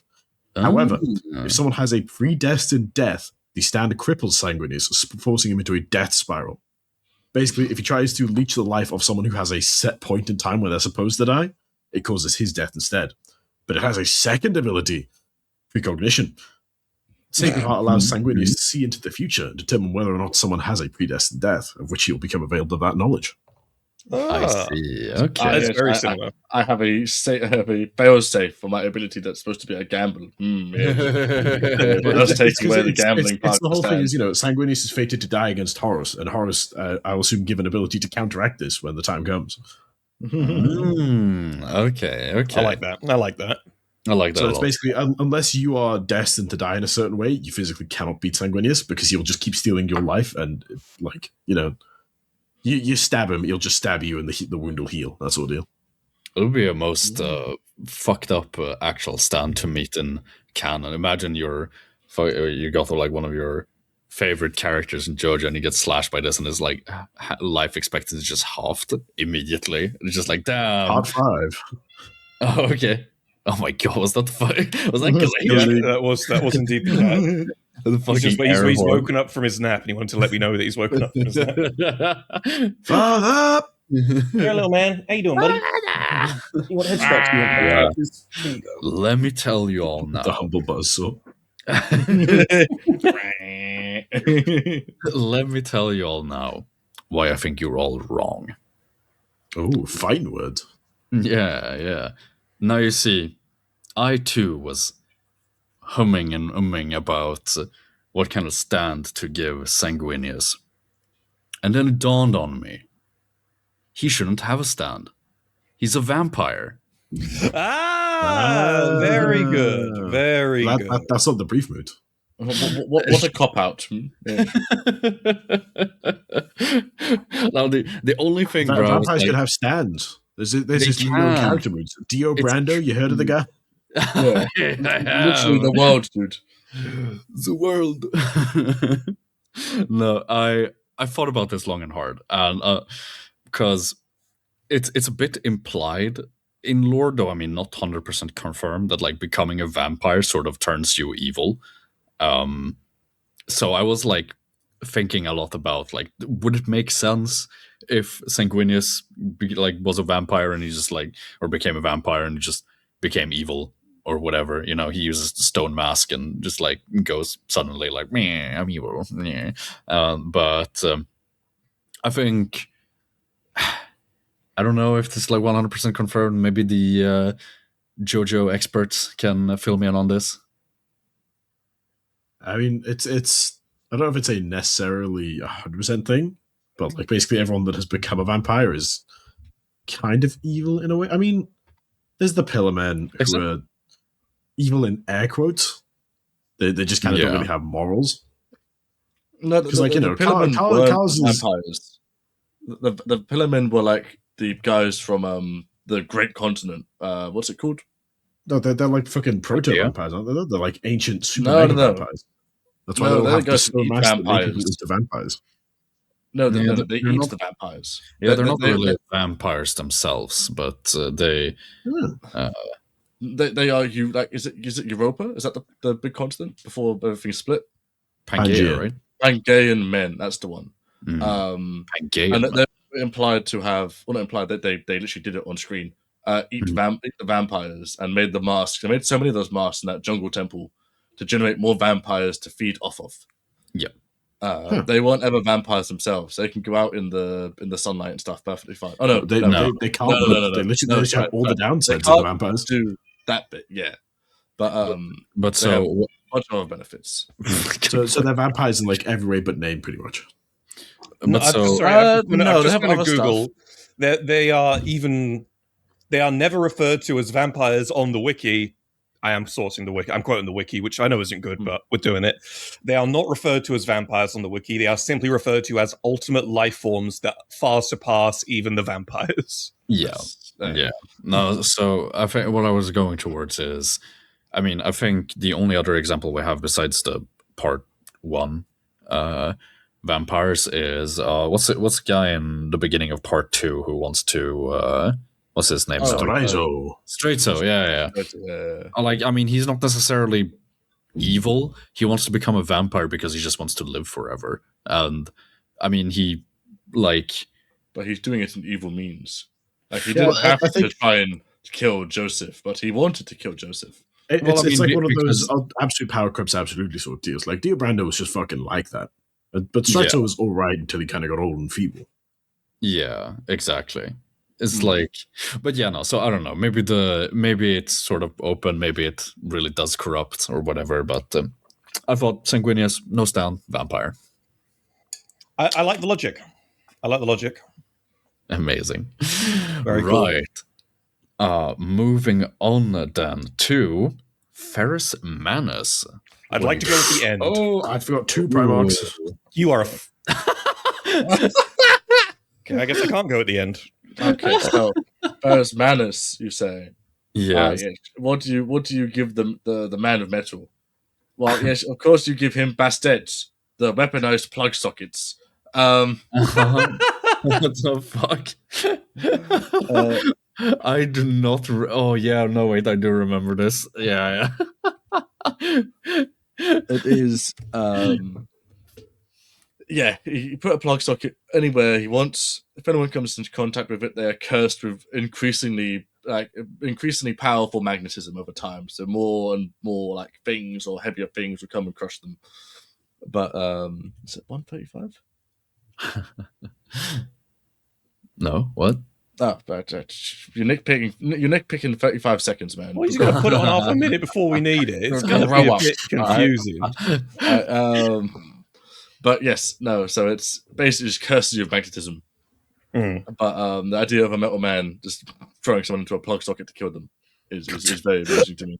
It seems apt, you know. I like it. I like it. It's. I did have this guy down for Metallica beforehand, but that's controlling metal in blood or the iron in blood, which seemed a little bit less. Oh, that should have been Sanguinius. No, not really. Maybe an Angron. No, Angron. I have one in Angron. Yeah, right. Okay. But I'll do the traitors one specifically, like I did this one. Okay. So, I mean, I like it. I don't necessarily. I mean, okay. To be fair. So stance don't necessarily reflect the user in any particular way, or rather, they don't necessarily have any connection to the name or music or whatever. But like, No. but like, I guess I ask, what made you think pick this one specifically as opposed to like something else? The weren't many great options for Ferrous Manus, I'll be honest. There weren't scenery or metal-based stands that one hadn't used elsewhere, or two really reflected anything to do with his 12 seconds of novel time. Totally. And honestly, just him being like the black, like the kind of like one of the big forger types like Vulcan and Perturabo. Just I was like, plug socket, it's fucking funny.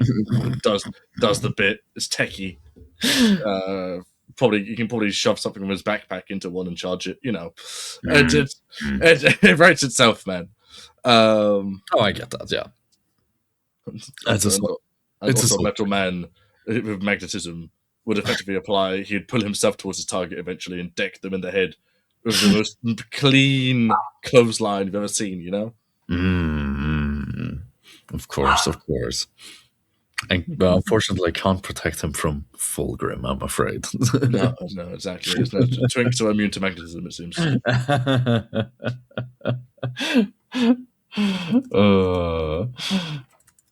Well, I guess I can go next then, so we can give Croc a bit more time to write. I'm done. I just need to get the name. Oh, okay. Well, I'll go next then still, so that you can go, and then we can go with Tom last. And I picked Metalingus by Alter Bridge. Bruh. Alter Bridge. I love Alter Bridge, bro. I know you love Alter Bridge, but like, bruh. Bruh, what do you have against Alter Bridge, bro? I don't know. It's kind of cringe. No. What do you mean? Fight me. Well, it's like we picked 3 Days Grace earlier. Now you're picking Alter Bridge. It's like, hell yeah.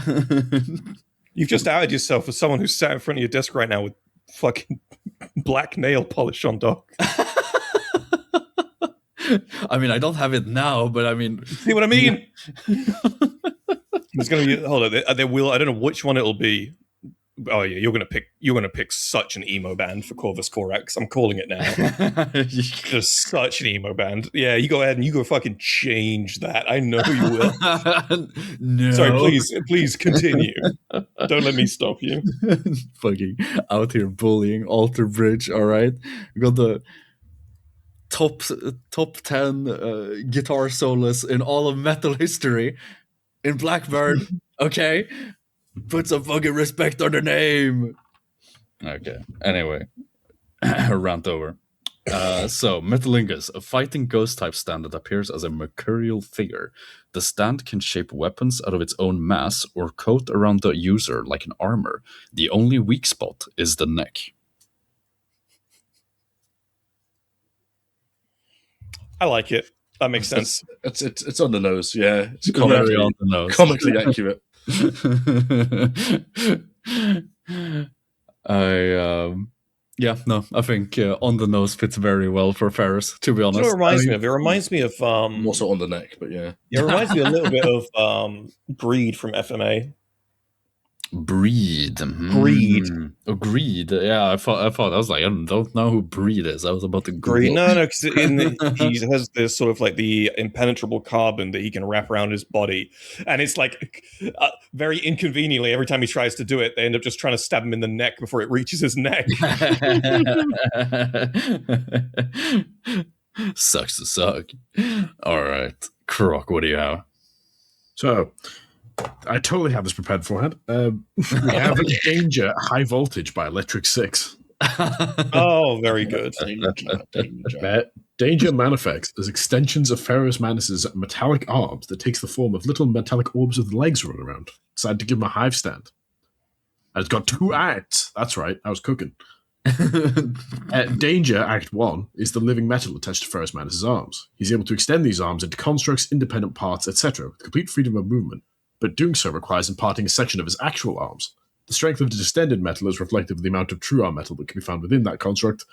while it's also capable of reducing other metals into its mass as a dirty way of gaining power, and fusing his actual metallic arms into it makes them the strongest. High voltage is Act 2 of Danger, wherein Ferris can absorb the power from various items, so literally, voltage, to boost the capability of the metallic constructs. However, doing so loses control of them as they gain a form of their own sentience. This can also be used to create weapons, etc. Okay. All right. No neck weak spot, you know? Well, what else are you supposed to do with this fucking guy? He has like 6 pages of run. I like so far, I don't know what Tom has done, but so far we've all done pretty on the nose things, you know. I suppose. For mine, I wanted to do something that would have actually saved him from Fulgrim. Oh, interesting. Okay, go ahead. So I have called mine Iron Man. As I was writing this just now, I called it Iron Man for a second and thought, there's no way Tom hasn't done fucking Iron Man by himself. Yeah, so that's the Black Sabbath song for people who are Croc's age and younger. So Iron Man himself, as in the Stand, isn't all that powerful. It's like a vision of Ferris. It's maybe not as strong as him, but it's almost like the Virgil after image, you know? Okay. But what Iron Man does when he's active, is the real special part. And that's that he removes all of Ferrus Manus's like human flaws. So his emotions will go away. He'll never flinch at anything. He'll never hesitate to do anything. He'll never feel fear when doing anything. And on top of that, he'll always know objectively, in quotation marks, what the right course of action to do is, and will always immediately take it. But the problem with him kind of becoming a machine in this way, becoming so robotic, is he's going to lose all emotion. He's going to lose all empathy. And what may seem right to him in his mind as the objective right thing to do to other people who are capable of empathy and, you know, a level of adaptable objectivity may look at what he's doing and go, oh no, he's about to cause a lot of suffering. We have options to take that could be risky but could reduce suffering, you know, that kind of stuff. Right. So he just becomes this insanely cold and ruthless person who doesn't hesitate. He gets like the Telltale game choice options pop up. Yeah, kind of. And so the logic in my mind was like, okay, well, if he had this when he was fighting Ferris, he wouldn't have hesitated to kill Ferris. He wouldn't have gotten all emotional during the fight. No, he'd have just broken him in two. Because the thing I think a lot of people forget about Ferris Manus, I could bitch about this, to be fair, but I think the thing that a lot of people forget about Ferris Manus is he was one of the... Aaron, did you just shit yourself? No, I moved my foot on my chair. Likely story. I don't up to a far. You know I'm fucking proud of those. Emphasis on doubt, but okay. But I think the thing people forget about Ferris Manus is that he was like one of, if not the strongest Primarchs. Sure, he wouldn't have been able to, in war, would have struggled to best Sanguinius or Horus or Guilliman. But when it came to like the actual martial ability of the man, like no one other than Sanguinius and maybe Vulcan could best him. The guy was an absolute killing machine. I mean, he beat Ferris, not Ferris. He was Ferris. He beat Fulgrim in Spirit because he's. Well, no, he beat the snot out of Fulgrim. Was it the first time Fulgrim tried to turn him? Or something like that. But in any event, I like Ferris, and I wanted to lean into kind of this sort of idea of this reflection of him that would have saved him. But it's also kind of a reflection of what the Iron Hands became. You know, this cold and emotionless thing that seems like it's the right course of action and ultimately is the wrong course of action. Yeah. But still, it would have saved his life if he didn't get all emotional. Just saying. So Iron Man. I think that's really cool. I like that a lot. By far my favorite pick out of these ones, I must say. In concept, it's cool, but it kind of strays away from the sort of traditional stand-esque thing where it's like sort of I definitely see that. I really struggle to get the actual stand to be useful. which is why I think that element of it is definitely a bit weaker. I think thematically it's great, but yeah, no, I totally see what you mean. I like that it's very thematic to the core of the Iron Hands. That speaks to me. Right. Well, very cool. Moving on then to. Sorry, can I hear Croc's dog in the background? I certainly She's can very hear loud, yes. Do you want to like go in there with some Rohypnol or something? There's nothing that will calm that dog down. It's like 60% head, and of that 60%, 50% of his mouth. All right, Moots, you're gonna have your work cut out for you in post to this one. Yeah. It's going to be an interesting one. Right. Well, moving on then to. Then there's car noises as well. Oh, no, that was me. That was me. Yeah, that was on Tom. I know. That's from Tom. And then previously we had the war gong from Crocs Aaron chooses as well. horse and carts to get around. We're just a very professional setup here. We got all that stuff background noises. As I say, Aaron, who's mad? Right, moving on to Rubute Gilliman. Oh, I've got a wonderful one. All right, go ahead then, please. So, big man in chief, wielder of the armor of fates. You know the guy. Of course. So basically, what I have for you is something that Tom kind of name dropped earlier, and that is 20th Century Boy. The stand of Magenta in JoJo's Part 7. And it is a stand that encompasses the user, sets it in place, and makes him entirely indestructible under all premises. He cannot be killed, hurt, or damaged whatsoever. While 20th Century Boy is around him. It is effectively plot armor, if you would. Oh, okay.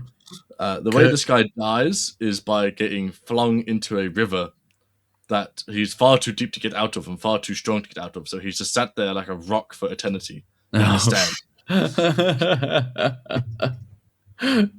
Oh, I see. Okay. It's funny you mentioned this because I would like to do my one next.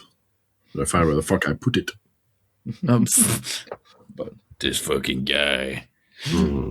Okay, so this is in order to reflect the armor of fate. Then is that your idea, or get him an ungodly amount of plot armor, or perhaps even the stasis? You could the plot armor. Okay, yeah, of course. Yeah. Are we making a joke about the end of the Plague Wars books where like Mortarion has basically all but killed him, and there's like the Emperor rocks up. No, he lives.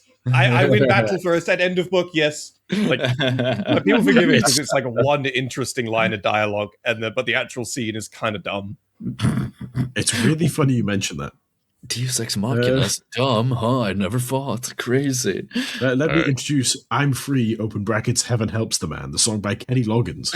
Okay. Oh, okay. Very cool, man. That's right. I know ball. Yep. I'm Free manifests as an almost heroic aura around the Primarch with a 30-meter radius. While within the radius, Rubute seems to glow with a golden light, really filling that hero archetype. Ability-wise, it's another two-part, because there's I'm Free and Heaven Helps the Man. While within the aura, those considered allies find themselves recovering from injuries quicker, pressed to fight on in the face of innumerable odds. Those considered foes find themselves under a natural intimidation, bound by the fates to lose as per the heroic fallacy. And then Heaven Helps the Man. Rubute manifests the Emperor's sword, holding the flaming blade from the heavens itself. While holding the blade, the range of I'm Free's first ability increases massively to 600 meters. The sword itself possesses the ability to negate other stand abilities via contact. Oh shit! Damn. So that's pretty terrifying. He does in fact have the Plague Wars ability. Oh, that's fucking great. Okay. I considered it a crime to not have Kenny Loggins appear in Rubute Gilliman's point somewhere, anyway. Explain. Go on. No, actually, I won't. I'm eating a biscuit, you have to. I don't. I literally don't. I don't do nothing. I'm a free man. So, for me... Yeah. I feel silly now, but I still feel like this song was the right choice. So, Rabute Gilliman's stand is called Viva La Vida. Okay. As in the Coldplay song. You're gonna flame Moot for when he eventually gets a sleep token having fucking Coldplay on your list. That's insane I know. work. Well, hold up. Listen, cunt. He's already come in here with 3 days grace. I don't need to say shit. All right. Anyways, Viva La Vida is a stand who is an advisor. He's like a centurion to Gilliman's general. Okay. He is this brilliant tactician who is like just infinitely capable of determining outcomes based on the information available. So let's say Gilliman is like looking over a battlefield, right? And he's being given detailed information on the terrain and the number of troops the enemy has and what kind of troops they have, et cetera, right? Yeah, sure. Viva La Vida, as this godlike advisor, will basically give Rabute Gilliman the battle plan that will win. Guaranteed will win. Because he will. Here's the catch, though. For what percentage that Gilliman's prediction will be off? So, for example, let's say, we know how many troops they have. We know this. We know this. We know this about the terrain. But, like, maybe, for example, they haven't accounted for a particular bottleneck in the terrain, right? So for, like, however much the prediction is off or the information is off, Viva La Vida won't account for that. And so could ostensibly lead to a complete and total loss if every single bit of information is not accounted for. Oh shit. Okay. So he's very much a 50-50 advisor in terms of like he either gets it right and guaranteed win, or it goes up shit creek without a paddle. But the real truth of it is because it pays to be prepared. So the more prepared you are when you use Viva La Vida, the better Viva La Vida will be. Okay. If you are woefully unprepared and you're trying to like quickly like respond like in a panic, Viva La Vida will not be useful at all. It'll fuck you if you try to use it. You know what I mean? That's super flavorful for Rabute, being a very prepared individual, not very prone to panicking. It fits his character very well. That was the thinking. I wanted something that felt like him, but I like this idea as well of like, what is Gilliman the best at? He's best at leading. He's best at being a general. It's like, well, what does a general need? Generals need advisors. They need centurions. They need commanders. It's like, what? And I literally just imagine, that Viva La Vida basically just looks like fucking Marius Gage or something. just kind of stood next to him or something like that, right? It's another Marnius Calgar in the yeah, something like that, right? Marnius that's where my head was at for Gilliman. Swimsuit wear. I like Hopefully that. Not. I love that. I went for a bit of a curveball because I imagine none of you have heard of this song or this band, because I just went, I need something that sounds like Rabute, but I have no idea if this exists. So I just searched Paperwork into and found a song called Paperwork by Hot Snakes, which turned out to be a very you good... don't mean Paperwork by Kanye West? No, I do not. Shaking my head. Waste of an opportunity to include the fucking Kanye in today's podcast. I saw that and I was like, nah. He does have a little bit of a controversial discography. You could say that. You could say that. As long as no one uses his most recent song, we're fine. So, Paperwork is a book. In it, the user can write rules that must be followed by the person who reads the rules. If they don't, they get a random punishment that varies wildly depending on how much they ignore the instructions. Oh my god! I'm sorry. You've just combined the Death Note and Lelouch's ability from Code Geass and turned into a fucking stand. My mind went to the US tax system, but no, fair. Sorry, please go on. That's it. So I was very much inspired by Kobayashi's stand. Sure, yeah. is that what it's called? Experts? Which one? Kobayashi. Yeah. Koichi. Sorry? The little kid from part 4 with the silver hair. Oh no, shit, sorry. I mean the manga artist in Oh fuck. Part 4 is my favorite. Rohan, Kishibe Rohan. Oh, Rohan Kushibe, yeah. Kushibe. Oh yeah. But, his thing isn't. It's similar. No, it's very, very similar. I was inspired by it. I wanted something that I was like, okay, it's the Codex Astartes is what it is. But when fucking Croc told me, read his Lehman Russ saga one, I thought, man, that sounds very familiar. You have to follow rules, written rules. Crazy. I like it. It feels like it's taking the piss out of Gilliman as much as it's like there to represent what he would have, if you know what I mean. Sure, yeah, It absolutely. raises a very funny dilemma, though. Yeah. Because if it's the Codex Astartes, yeah, what happens when there's a Codex Deviant chapter? Well, so that's the thing. It doesn't necessarily like destroy you or like. So it depends on how deviant you are from the Codex Astartes. That's why, like, if it's just something small or quote unquote small, like numbers or whatever. I mean, technically, you know, the Black Templars are still following the rules, right? They're just on crusade all the time, so they're not breaking any rules technically. But then obviously you have... I'm not sure about that one, my G. But for the purposes of this conversation, let's continue. Sure, yeah.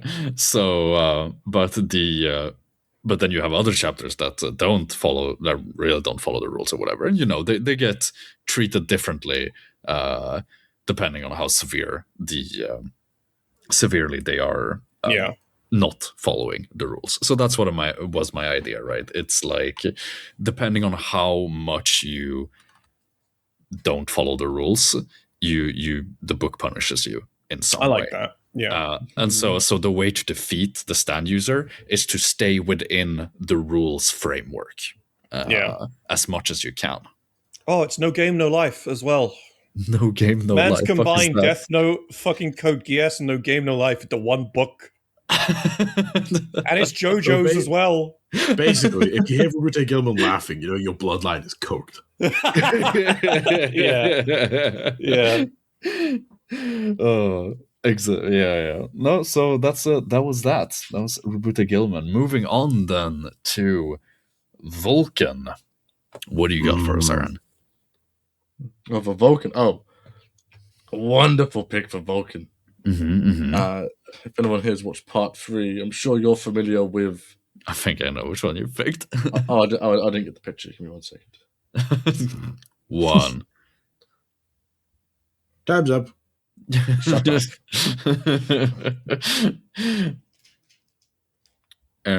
George, he's gone past 1 second. Obviously, I've gone for the sun. The mighty sun. The mighty sun. The mighty sun. The mighty sun.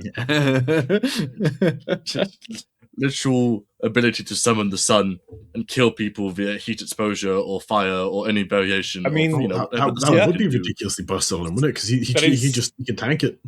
That is profoundly simplistic. And it works. I have no fault. There was another guy from part 8 who just gets to store heat in objects who also came to mind, but I was like, nah, the sun. The mighty sun. The mighty sun. As said the Aztecs do. That's my bit. I think I rest my case. Best Very pick good. Okay. I like it. I picked a very simple one as well. Vulcan, Dragon Force. Allows the user to be... Just Dragon Force. Didn't bother with the songs. Force. Just Dragon Force. Just Dragon very Force. good. Not even like Through the Fire and the Flames. Come on, man. I thought about it, but I was like, nah. Dragon Force is better. Allows the user to be revived from a near-death state at the cost of the user's own sanity. That's it. That's all it does. So it's like... doesn't he have that anyway? That's sort of what he has, yeah. Like, with that ability, mind, you still didn't pick Through the Fire and the Flames. Yes. Fuck you. This is missed opportunity after missed opportunity, man. I prefer Aaron's one, dog. What do you got then, huh? Thank What do you. you got then? All right, fine. My one, or sorry, Vulcan's one is called the Ring of Fire. Nice. No, very good. I Sorry. hurt myself. And what it does is it's not actually a person this time. It is quite literally a ring of flames that surrounds him at a sort of an indeterminable radius. He can define how large it is. The flames aren't the thing that makes it special, though. Anyone who is within the flames, like within the ring, within the circle, is basically like under Vulcan's protection. And they are rendered totally invulnerable. They can't feel pain, they can't be hurt, they can't be anything. The downside is anything they would suffer is inflicted not as an injury, but as pain on Vulcan for the duration that they are within the Ring of Fire. Oh, So if you, let's say you're in the ring and Vulcan's set it off and you got shot in like the knee, your knee would be fine. In fact, Vulcan's knee would be fine, but he would feel the pain as if he got shot in the knee. And so the way to get through it is to just like really, really go to town on the people who are inside it till Vulcan basically collapses. All right. I like that a lot. It's Well, I think it works because he has such a high pain tolerance. yeah, no, absolutely, yeah. And I mean, he's a perpetual as well, so if it's like something that like kills him or whatever, makes him keel over, he'll get back up again. So it works into that as well. Yeah. Yeah, it's just like, hey, the bigger the ring is, the better he can do, but the more he'll suffer. Yeah.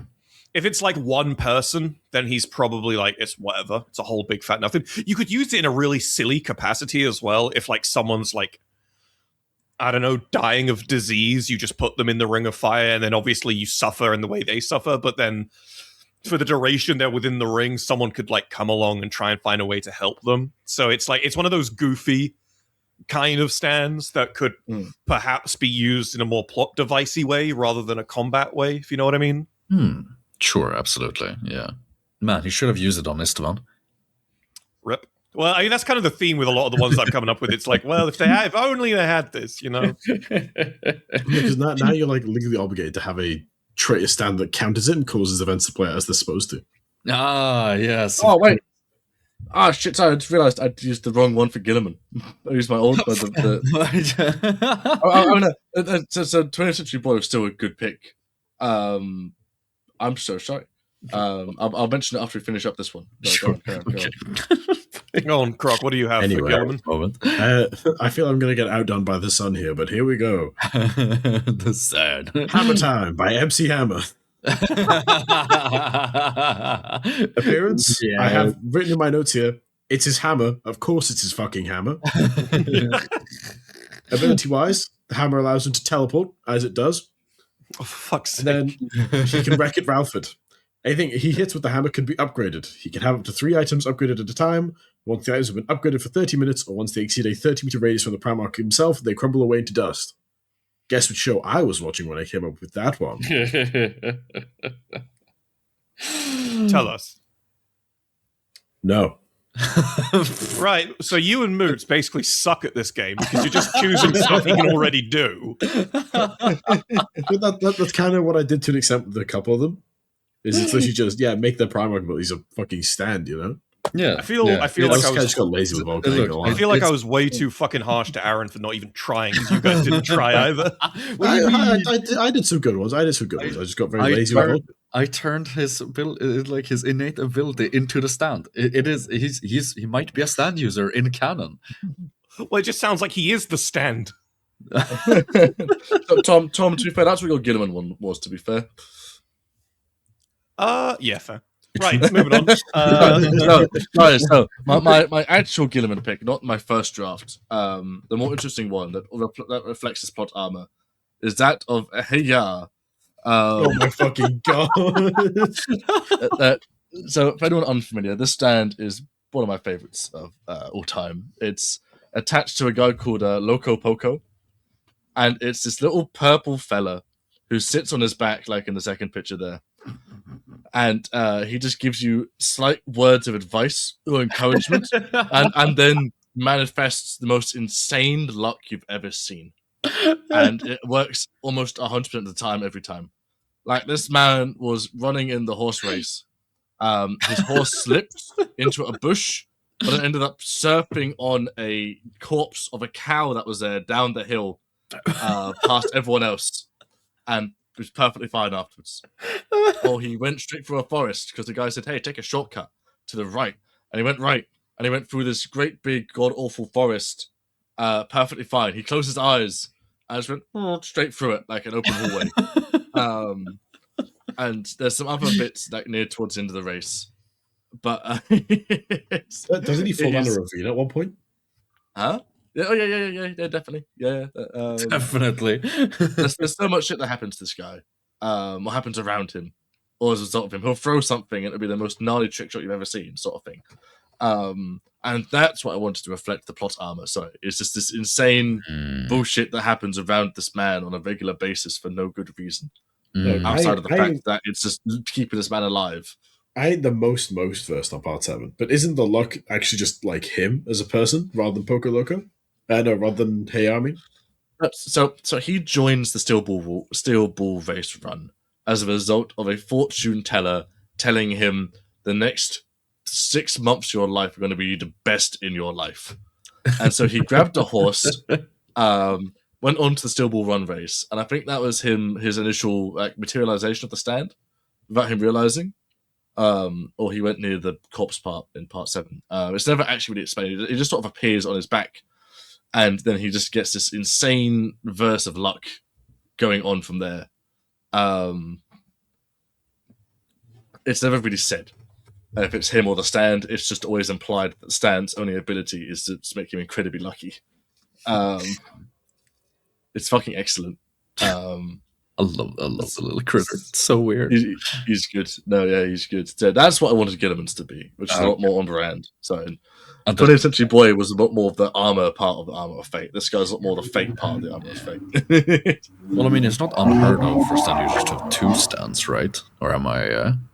No, that's totally That's one. Oh my god! Check. What's this? Discussions. Wait, no, I just saw it. Where did it go? Oh, you got us on the edge of We can't be putting that on the screen, Aaron. I know it can't be, but it's funny. Which chat is it in? That one.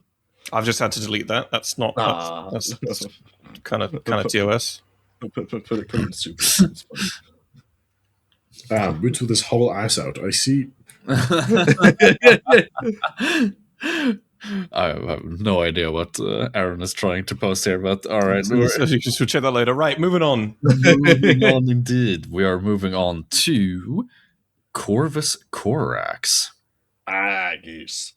Corvax was one I struggled with, but I ended up being quite happy with my decision for in the end. Interesting, yeah. Okay. And he was at the one I did before Sanguinius, right at the bottom of the list. And I've got him down for In a Silent Way. Also another past episode. What did you say, sorry? In a Silent Way. Okay. What's the time for that bad boy? 147.50. And it basically allows the user to negate all sound they would make and then weaponize sound into small little creatures. Oh, that's cool. Echoes, yes. So that image on the right there is one of the sounds that's been weaponized. It just makes them into little guys and sends them at things. Oh, it's got the onomatopoeia just like got the driven into his head. Yeah, that's very cool. Yeah, no, it's used in a really fun way, and obviously the character who has it is kind of fucking excellent. He almost went on the arm for tattoo wise because he's just kind of baller as hell. But yeah, it's just sort of very on brand for Corvus. I thought, obviously, completely silent, lots of sound, and weaponized the sound as a result of it. Okay, and that's compared with the rest of it. It's good at, it's just kind of a no brainer, really, isn't it? Well, yeah, that is an interesting one. It's a bit different from what I was personally expecting, but I really like it. It was really hard to get one. Find one I was happy with for him in the end. What other options did you have in mind? There was no other options. That's what I'm trying to say. Oh. I just had to scour them a bit, and I saw him at the start. I'm like, let me come back to him. And about 30 minutes later, I'm like, right, yeah, it's him. This guy. There's no more Primarchs we're missing, are we? No. This is the last one. This is the last one. Oh, Spoilers. Right. Yeah, 9. Yeah. Jampage Raxon, what do you have to say? I've gone with Rolling Stones Painted Black. Ooh, that's very good. Okay. It's very simple. The stand itself is just a raven. It's just a thing that sits on his shoulder, right? Or flies around, whatever. It's like, it's neither, what it is neither here nor there. What it can do is the interesting part. It can make literally anything, like any number of things, any multitude of things, invisible to anyone. But it's not just invisible. To those people that it's been made invisible to, it ceases to exist. Oh, damn. And it's almost like for the duration that it is invisible, it's as if it never existed. So certain people could walk through it. Or, it's a real brain fucker, the kind of things you could do with this. How's that ability activated? That's very similar to Soft and Wet from part 7. No, part 8, actually. The crow looks at it, and the raven looks at it and fucking squawks. I don't know, man. But the downside, though, that makes it really hard to use is that whenever the crow basically does this to something, it's the effect of it is inflicted upon Corvus Corax himself as well. So at any given time, he won't know what he has made cease to exist. So he has to be really careful in choosing to like uncease to exist things, because it could be like, oh yeah, I'm going to make this Warlord Titan disappear. And then he's like, okay, I know I've got, and then he'll know he's gotten rid of something, but he won't know what. And then he'll be like, okay, I think I'm safe. I think I can bring it back now.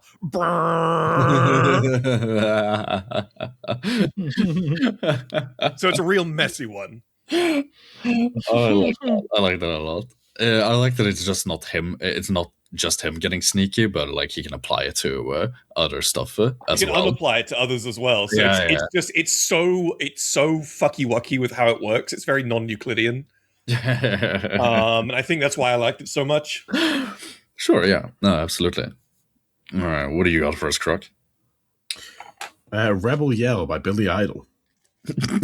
Okay. Well, that's pretty good. Okay, I get it. I like that, yeah. This is a stand that only manifests when it activates, and when it activates, Corvus of the target and the surrounding 40 meters is enveloped by a swarm of shadowy crows.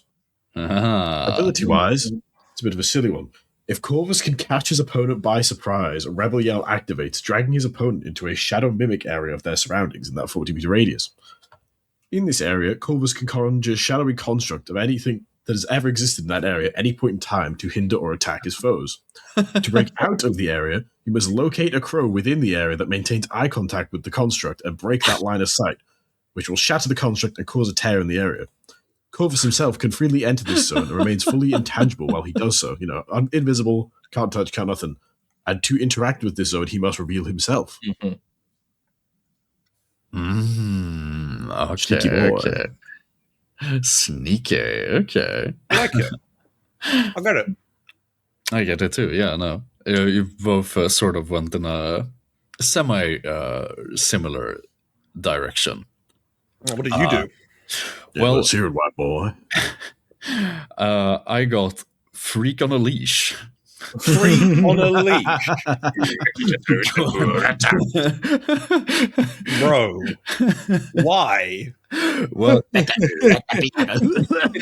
got absolutely nothing to do with him, his legion, or his thematics, you animal. no, what do you mean? Okay, there's so much. Okay, but listen here. So the ability is by touching a bird, the user can merge with it and travel around in it. The downside is he can't control its exact direction. This also works with fake birds, such as statues or paintings/drawings of a bird. So he just travels. Oh, hang on, no. Have you heard though, Moot? What's that? Oh, I thought everyone had heard, dude. Oh, yeah, right. About the bird. Oh, I almost had you. Yeah, that would have been a better name. It would have been a better name. Fucking freak on a leash. Why? I still don't get it. What is it? I don't get what it has to do with it. Because he's a little freak on a leash. He's not a freak. No. That's the other pale one. No, really. If you put freak on a leash for Conrad Kurz, I'd be like, you know what? Fair. No, there's really no reason. It's just I was really struggling to come up with a name for his, or choose a name for his stand, and I just for his one in particular, I just went, fuck it. It doesn't matter what the name of the song is. It isn't there to describe the ability or the person. It's just Hammerfall literally has a song called Ravenlord. Are you? Of course. And I was thinking of picking Alter Bridge Blackbird as well, or like fucking what's her face? Beatles Blackbird as well. But I was like, nah, that's too obvious. I don't want anything to do with birds. It's freaking okay, I understand looking for something with nuance, but you could have picked something relevant. No. Freak on a leash. It's perfect.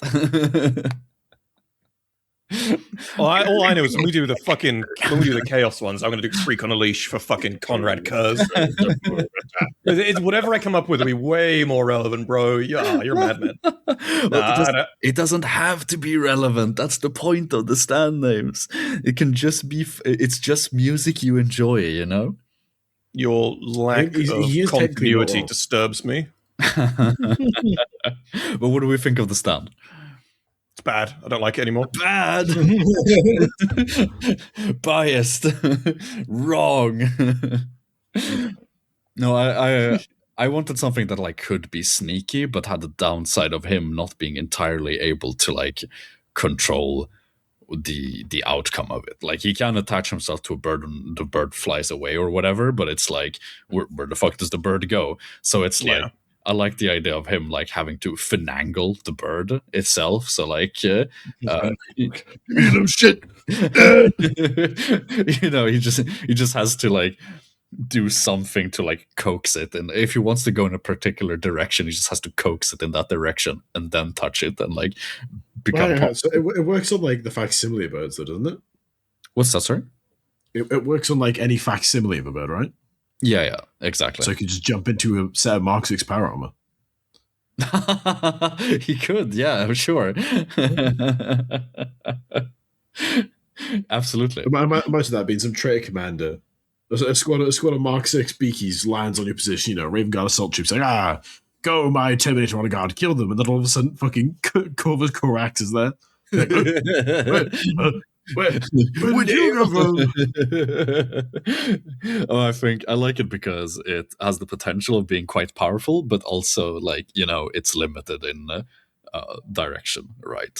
So yeah, no, that was my idea. That was the entire list. That was all the Loyalist Primarchs and their stands, or the stands we would like to imagine they'd have, I guess. You know, I want to hear what was your favorite from one that wasn't your own. I really liked. Was it Croc's one? Yeah, Croc's one for the Lion near the start. I really like Croc's one for Lehman Russ as well. I thought Croc's one for Sagas was really good. It was so out of the box. I really like that one too. That was a funny one. Yeah, I liked Vulcan of the Sun. I said other than your own one, you wretch. I really like the let's see here. What's Pokolocos stand called? It was the Hey. I liked Hey. I really I really liked your Vulcan, Tom, and I really enjoyed the lion, Frankrok. I liked your version of Lehman, Tom, because it was very close to my own. Fucking Duran, let's go, baby. Well, it got me thinking about ones for the chaos ones. Now I'll probably stick because it's quite funny as well listening to all of ours because, like, I mean, obviously this doesn't include Aaron, but I mean, obviously it doesn't include Aaron, right? But the way say what you will, I enjoyed the sun. I enjoyed the sun. The sun was good. The sun was good. And I know Mooch didn't like it very much, but I thought the one he gave for Ferris was funny as well. The fucking sentient plug sockets was pretty good. But I think it's quite interesting though to see like the different logic that the three of us kind of applied to making our own. Sure. Because Crocs was very rulesy, very functional, very guide-like. Here's a step-by-step as to what, how, when, conditions, etc. Whereas mine, I think, was kind of the complete opposite. It was more like, a couple of them were like that, sure, but mine was very different in a sense that I wanted, here is a simplistic thing that could have wide-ranging applications, and here's a simplistic weakness that could be applied in a wide number of ways, right? And I think yours most kind of landed somewhere in the middle, where sometimes you were a lot close to Crocs, and sometimes yours were a lot close to mine. Yeah. With how you did it, and Aaron's were obviously fucking made by someone else, so you know. My attitude going into this was, what if they all, because like all the Primarchs are going to have fucking final boss stands, right? So it's like, yeah. Could this be made into an hour-long video like King Crimson? Yes. I admit it. I don't know how King Crimson works. It time, but what does it mean? It's so easy to understand King Crimson, and people just... You've just got to kind of fucking roll with it and realize, that is how that works. They're just not ask questions.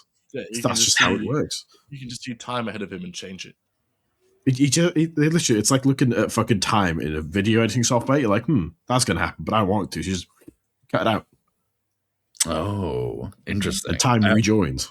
I haven't gotten to that part of part 5 yet.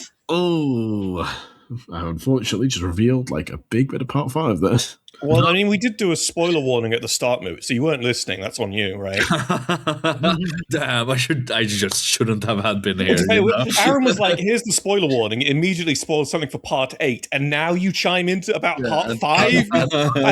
I think that's on you at this point, dog. Hey, I never complained. I just said I hadn't seen that part yet. I was just saying the truth. Okay, well, we don't care. Sorry, Chief. You have to fall on your sword, I'm afraid. I'm gonna fall on your sword. No. You ain't going anywhere near any lengthy. I mean, it's not got a lot of length, but you know, it's a lengthy object without a lot. You know what I mean? Right. Let's move on to the Patreon questions then. Are we doing these ones that were in the podcast references from before? Okay. Would you like to take the lead? Absolutely, yes. We've got our first question by Waffle. If Croc and Aaron were locked in a cage and told to fight to the death, who would win? Me. I beg to differ. Well, you see, this hypothetical scenario, you have no arms and no legs and are bleeding out profusely. I have a feeling in this hypothetical scenario, Aaron is entirely nude, but in his hand, in his fist, gripped tightly. It's not pocket sand. It's not a weapon. It is simply some ground up peanuts. Okay. It's just me and him locked in a cage. And I'm not gonna lie, I think Aaron definitely has the physical strength bonus on me by virtue of, being a fucking PT. It's his job. However, how big's the cage, right? Hang on, okay. There's the great equalizer, and that's a solid swing kick to the nuts. That's all it takes. Swing kick.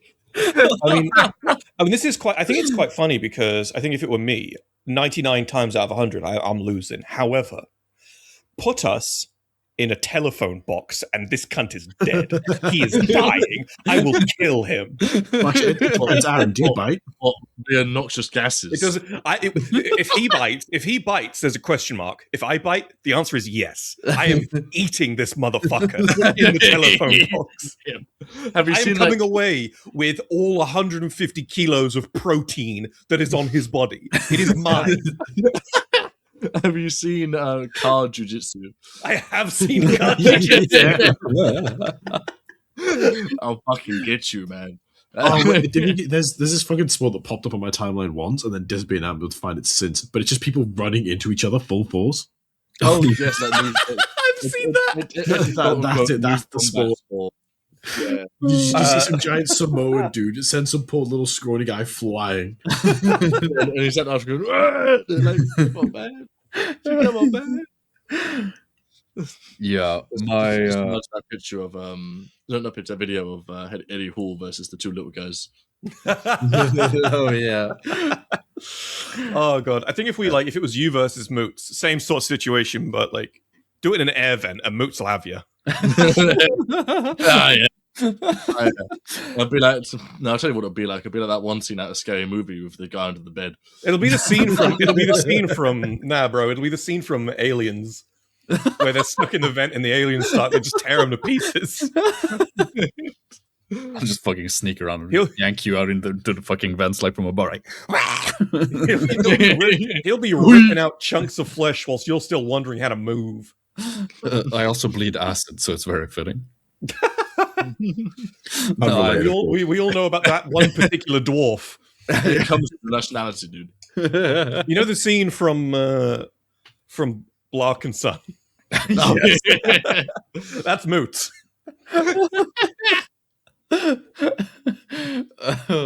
I genuinely don't think that I have a chance against Aaron. My only Outside of event, but inside of event. Yeah. But my money between Croc and Aaron is unfortunately gonna have to be on Aaron. I think he's just gonna dip his hands in peanut butter, Okay, hang on. If we're not being outside thing things, about the neighbor, like, Fucking- the neighbor punching his neighbor, the hand coated in peanut butter. He covers his hand in peanut butter and he just sees the +10 poison damage appear. if we're allowed to bring outside things, I'm going to bring a fucking warhammer, like, you know, the kind they have. Just fucking, like, oh, we're going for a swing. You're Hanging off.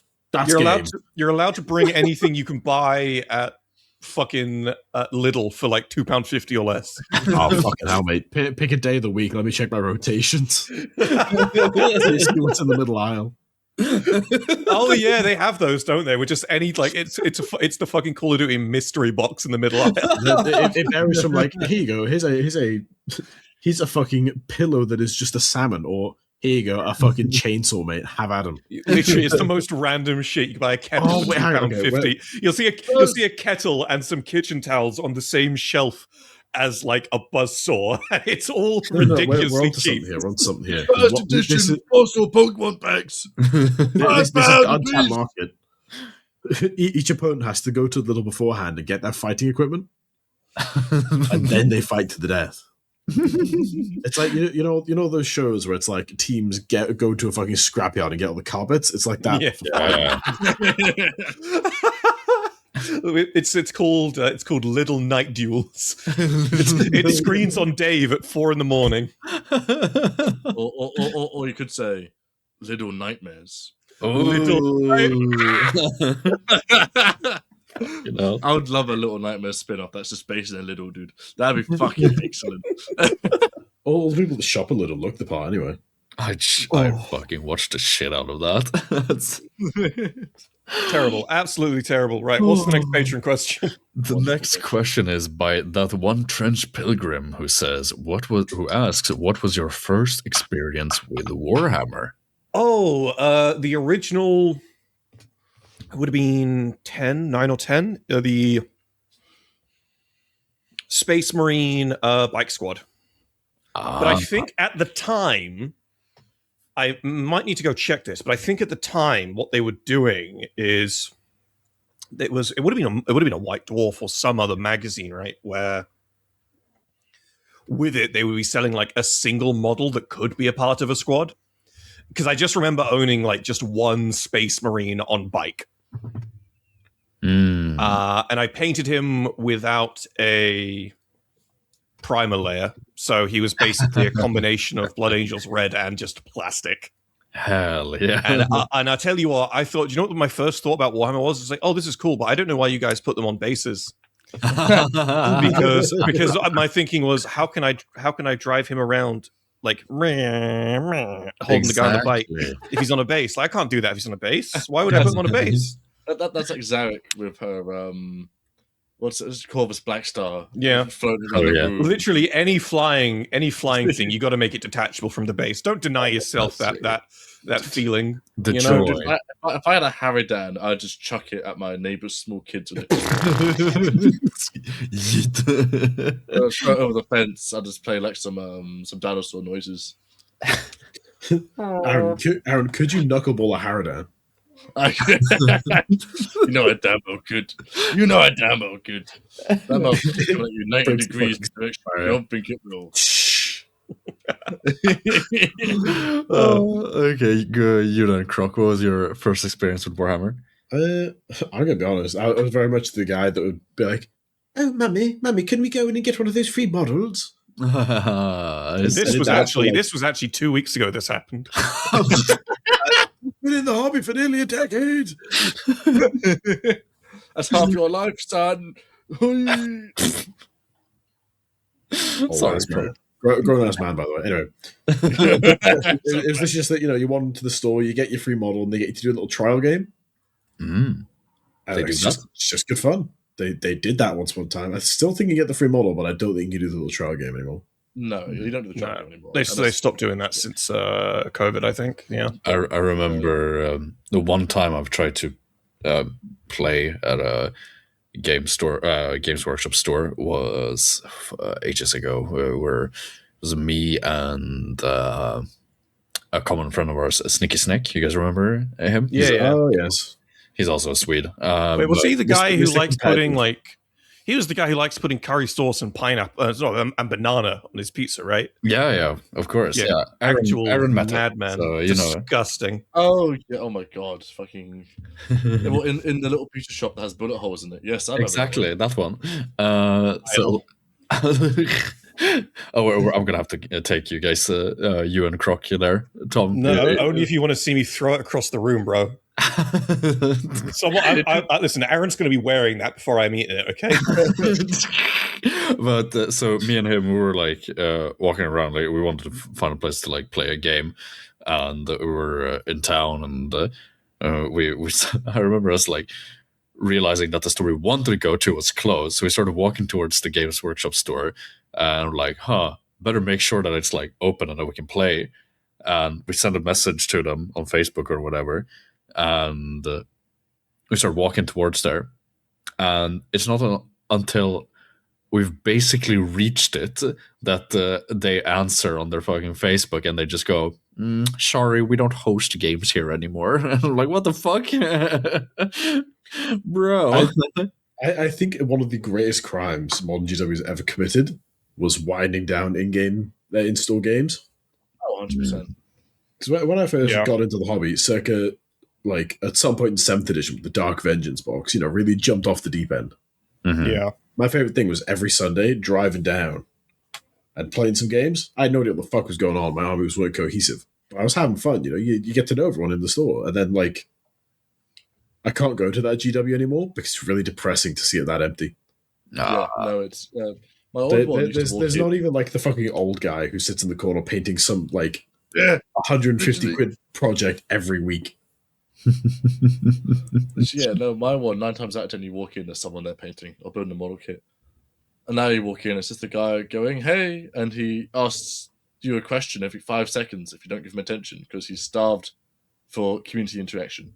And it's like, bloody. Because it's not the same guy that works there that you guys met when you were over. It's not James anymore. He's okay. moved up to management in a different store, which is really good for him. It's really nice. But there's a new guy there who's just like he's alright. It's not the same guy as before. It's not Games Workshop. Yeah, exactly. But yeah, you walk in or you walk past him and he gives you a wave, and it's like, man, I'm not even in the store yet. Like, calm down. Well, it's But unfortunate, but we didn't mean to get to for this to get yes, so no, depressing. right. My first interaction of Warhammer. Yes, I was in my good buddy Jacob's house, and he, for some fucking reason, had a whole gaming slab. You know, like the terrain slabs. Sure, Oh my yeah. God. That like the really good old ones. Was that your used to friend have in, James rather middle class? Jacob, and no, he was not. Oh, But he just had one of these fucking slabs. I don't know why, but we played like a 30-minute game of 2 squads of Marines versus each other just to get me into the game, like mid-secondary school level. And I was like, oh, this is pretty cool. Let me get into this. And then I didn't get into it for about 5 years later. That was only my first interaction with Warhammer, and it was pretty cool. I did like it. That was like mid 7th edition, I think 7th. Yeah, mid 7th edition. That is very cool, yeah. My first interaction was through some old buddies of mine, neighbors, really, who I used to go over to a lot when I was younger, and they had just gotten the what's the box called? Like, I think it's like Fantasy 7th edition Battle for Skull Mountain, something like that. Dwarfs versus goblins box.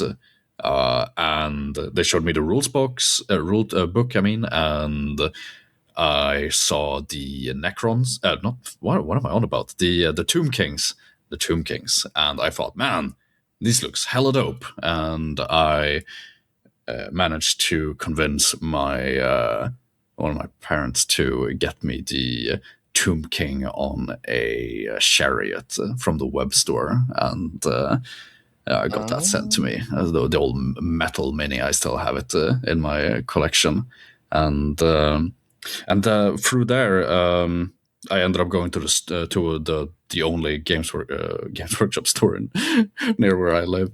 Is And that why you like those models? Because you think. I should have my words so fucking badly there. I'm not even going to finish my joke. Carry on. You must go out with honor. And when I went to the store, the same one me and Snicky Snack tried to go to, but just years later, they asked me if I wanted to paint a Space Marine, and I was like, hell yeah, let's paint a Space Marine. And then yeah, and that's how I got into Warhammer. Yeah, they got that strategy unlocked, don't they? Old James Workshop. They do. Right. Well, I think unless we have anything else to say, I think that brings us to the end of this episode. It would appear to be. Right. Well, I want to say thank you all, everyone, for reaching this point in the episode. Thank you for our patrons for the questions. Thank you to the minis of the week and the art and all of that.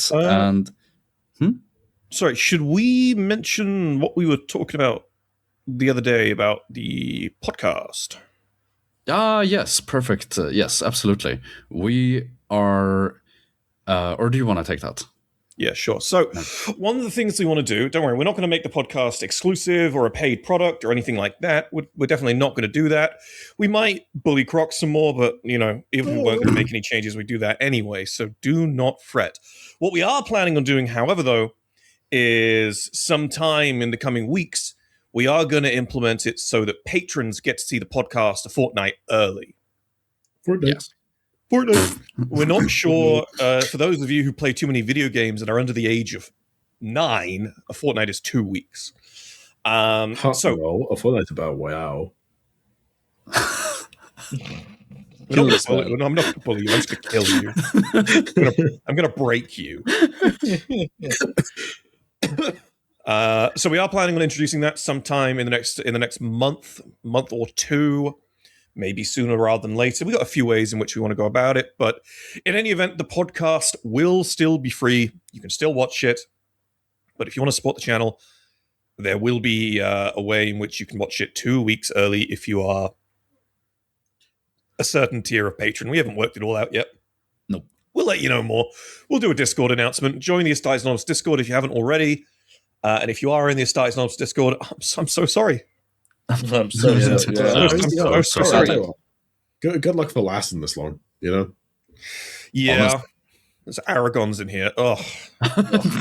Norwegian. It's Norwegian. Ugh. Mm. But it's not like, at least it's not like those Danes. No. Marginally better. Yeah. I hate people who are intolerant of other people's catches and the Dutch. But yeah, I just wanted to throw that out there. Also, this podcast is going to go live on what, Saturday? Should be, yeah. Saturday, So- Sunday, one of those. It'll be Saturday, because if you are watching it live on Saturday, tomorrow, keep an eye on the main channel. There's going to be a fucking massive upload that I'm busting my balls over. And Panny, if you have any complaints about the podcast, not the podcast, the upload on the main channel tomorrow, I will fold you. Alright, that's all I've got to say. Yes, thank you everyone very 'cause much. Yeah, I know this. Thank you all very much for joining us for this episode. If you have your own suggestions for and ideas for what stands the Primates should have, canon or fanon, just write them down in the comments, or tell us how wrong Croc is. It's or just Yeah, berate like, him. we got a leash. Shut up, Aaron. Honestly, in our server, we have like a very harsh slur rule. But if it's directed at Croc, say what you want, let it rip. Well, maybe 100%. don't do that. We are no, don't do that. Yeah, do that. unfortunately, contrary to what Hey, news, there okay, is by me. consequences on the server. Understand, Referring to Aaron the is Twitch not incident. actually affiliated with Astartes Anonymous or the channel or anything. I don't know how he got here. He's just here, totally unaffiliated. If Aaron gets cancelled, he gets cancelled independent of us. That is all good. I don't know this man. I've never met this man in my life. All Just not that. touch my kit. Oh, No, I didn't do that. That's a different Aaron. Let's end this. Let's end this. Thank you everyone for watching. Go subscribe, join the Patreon, join the Discord, and have a wonderful evening. And Mitch. kill Aaron. Kill Aaron. yeah, kill him. Yo. Kill Aaron. Tim.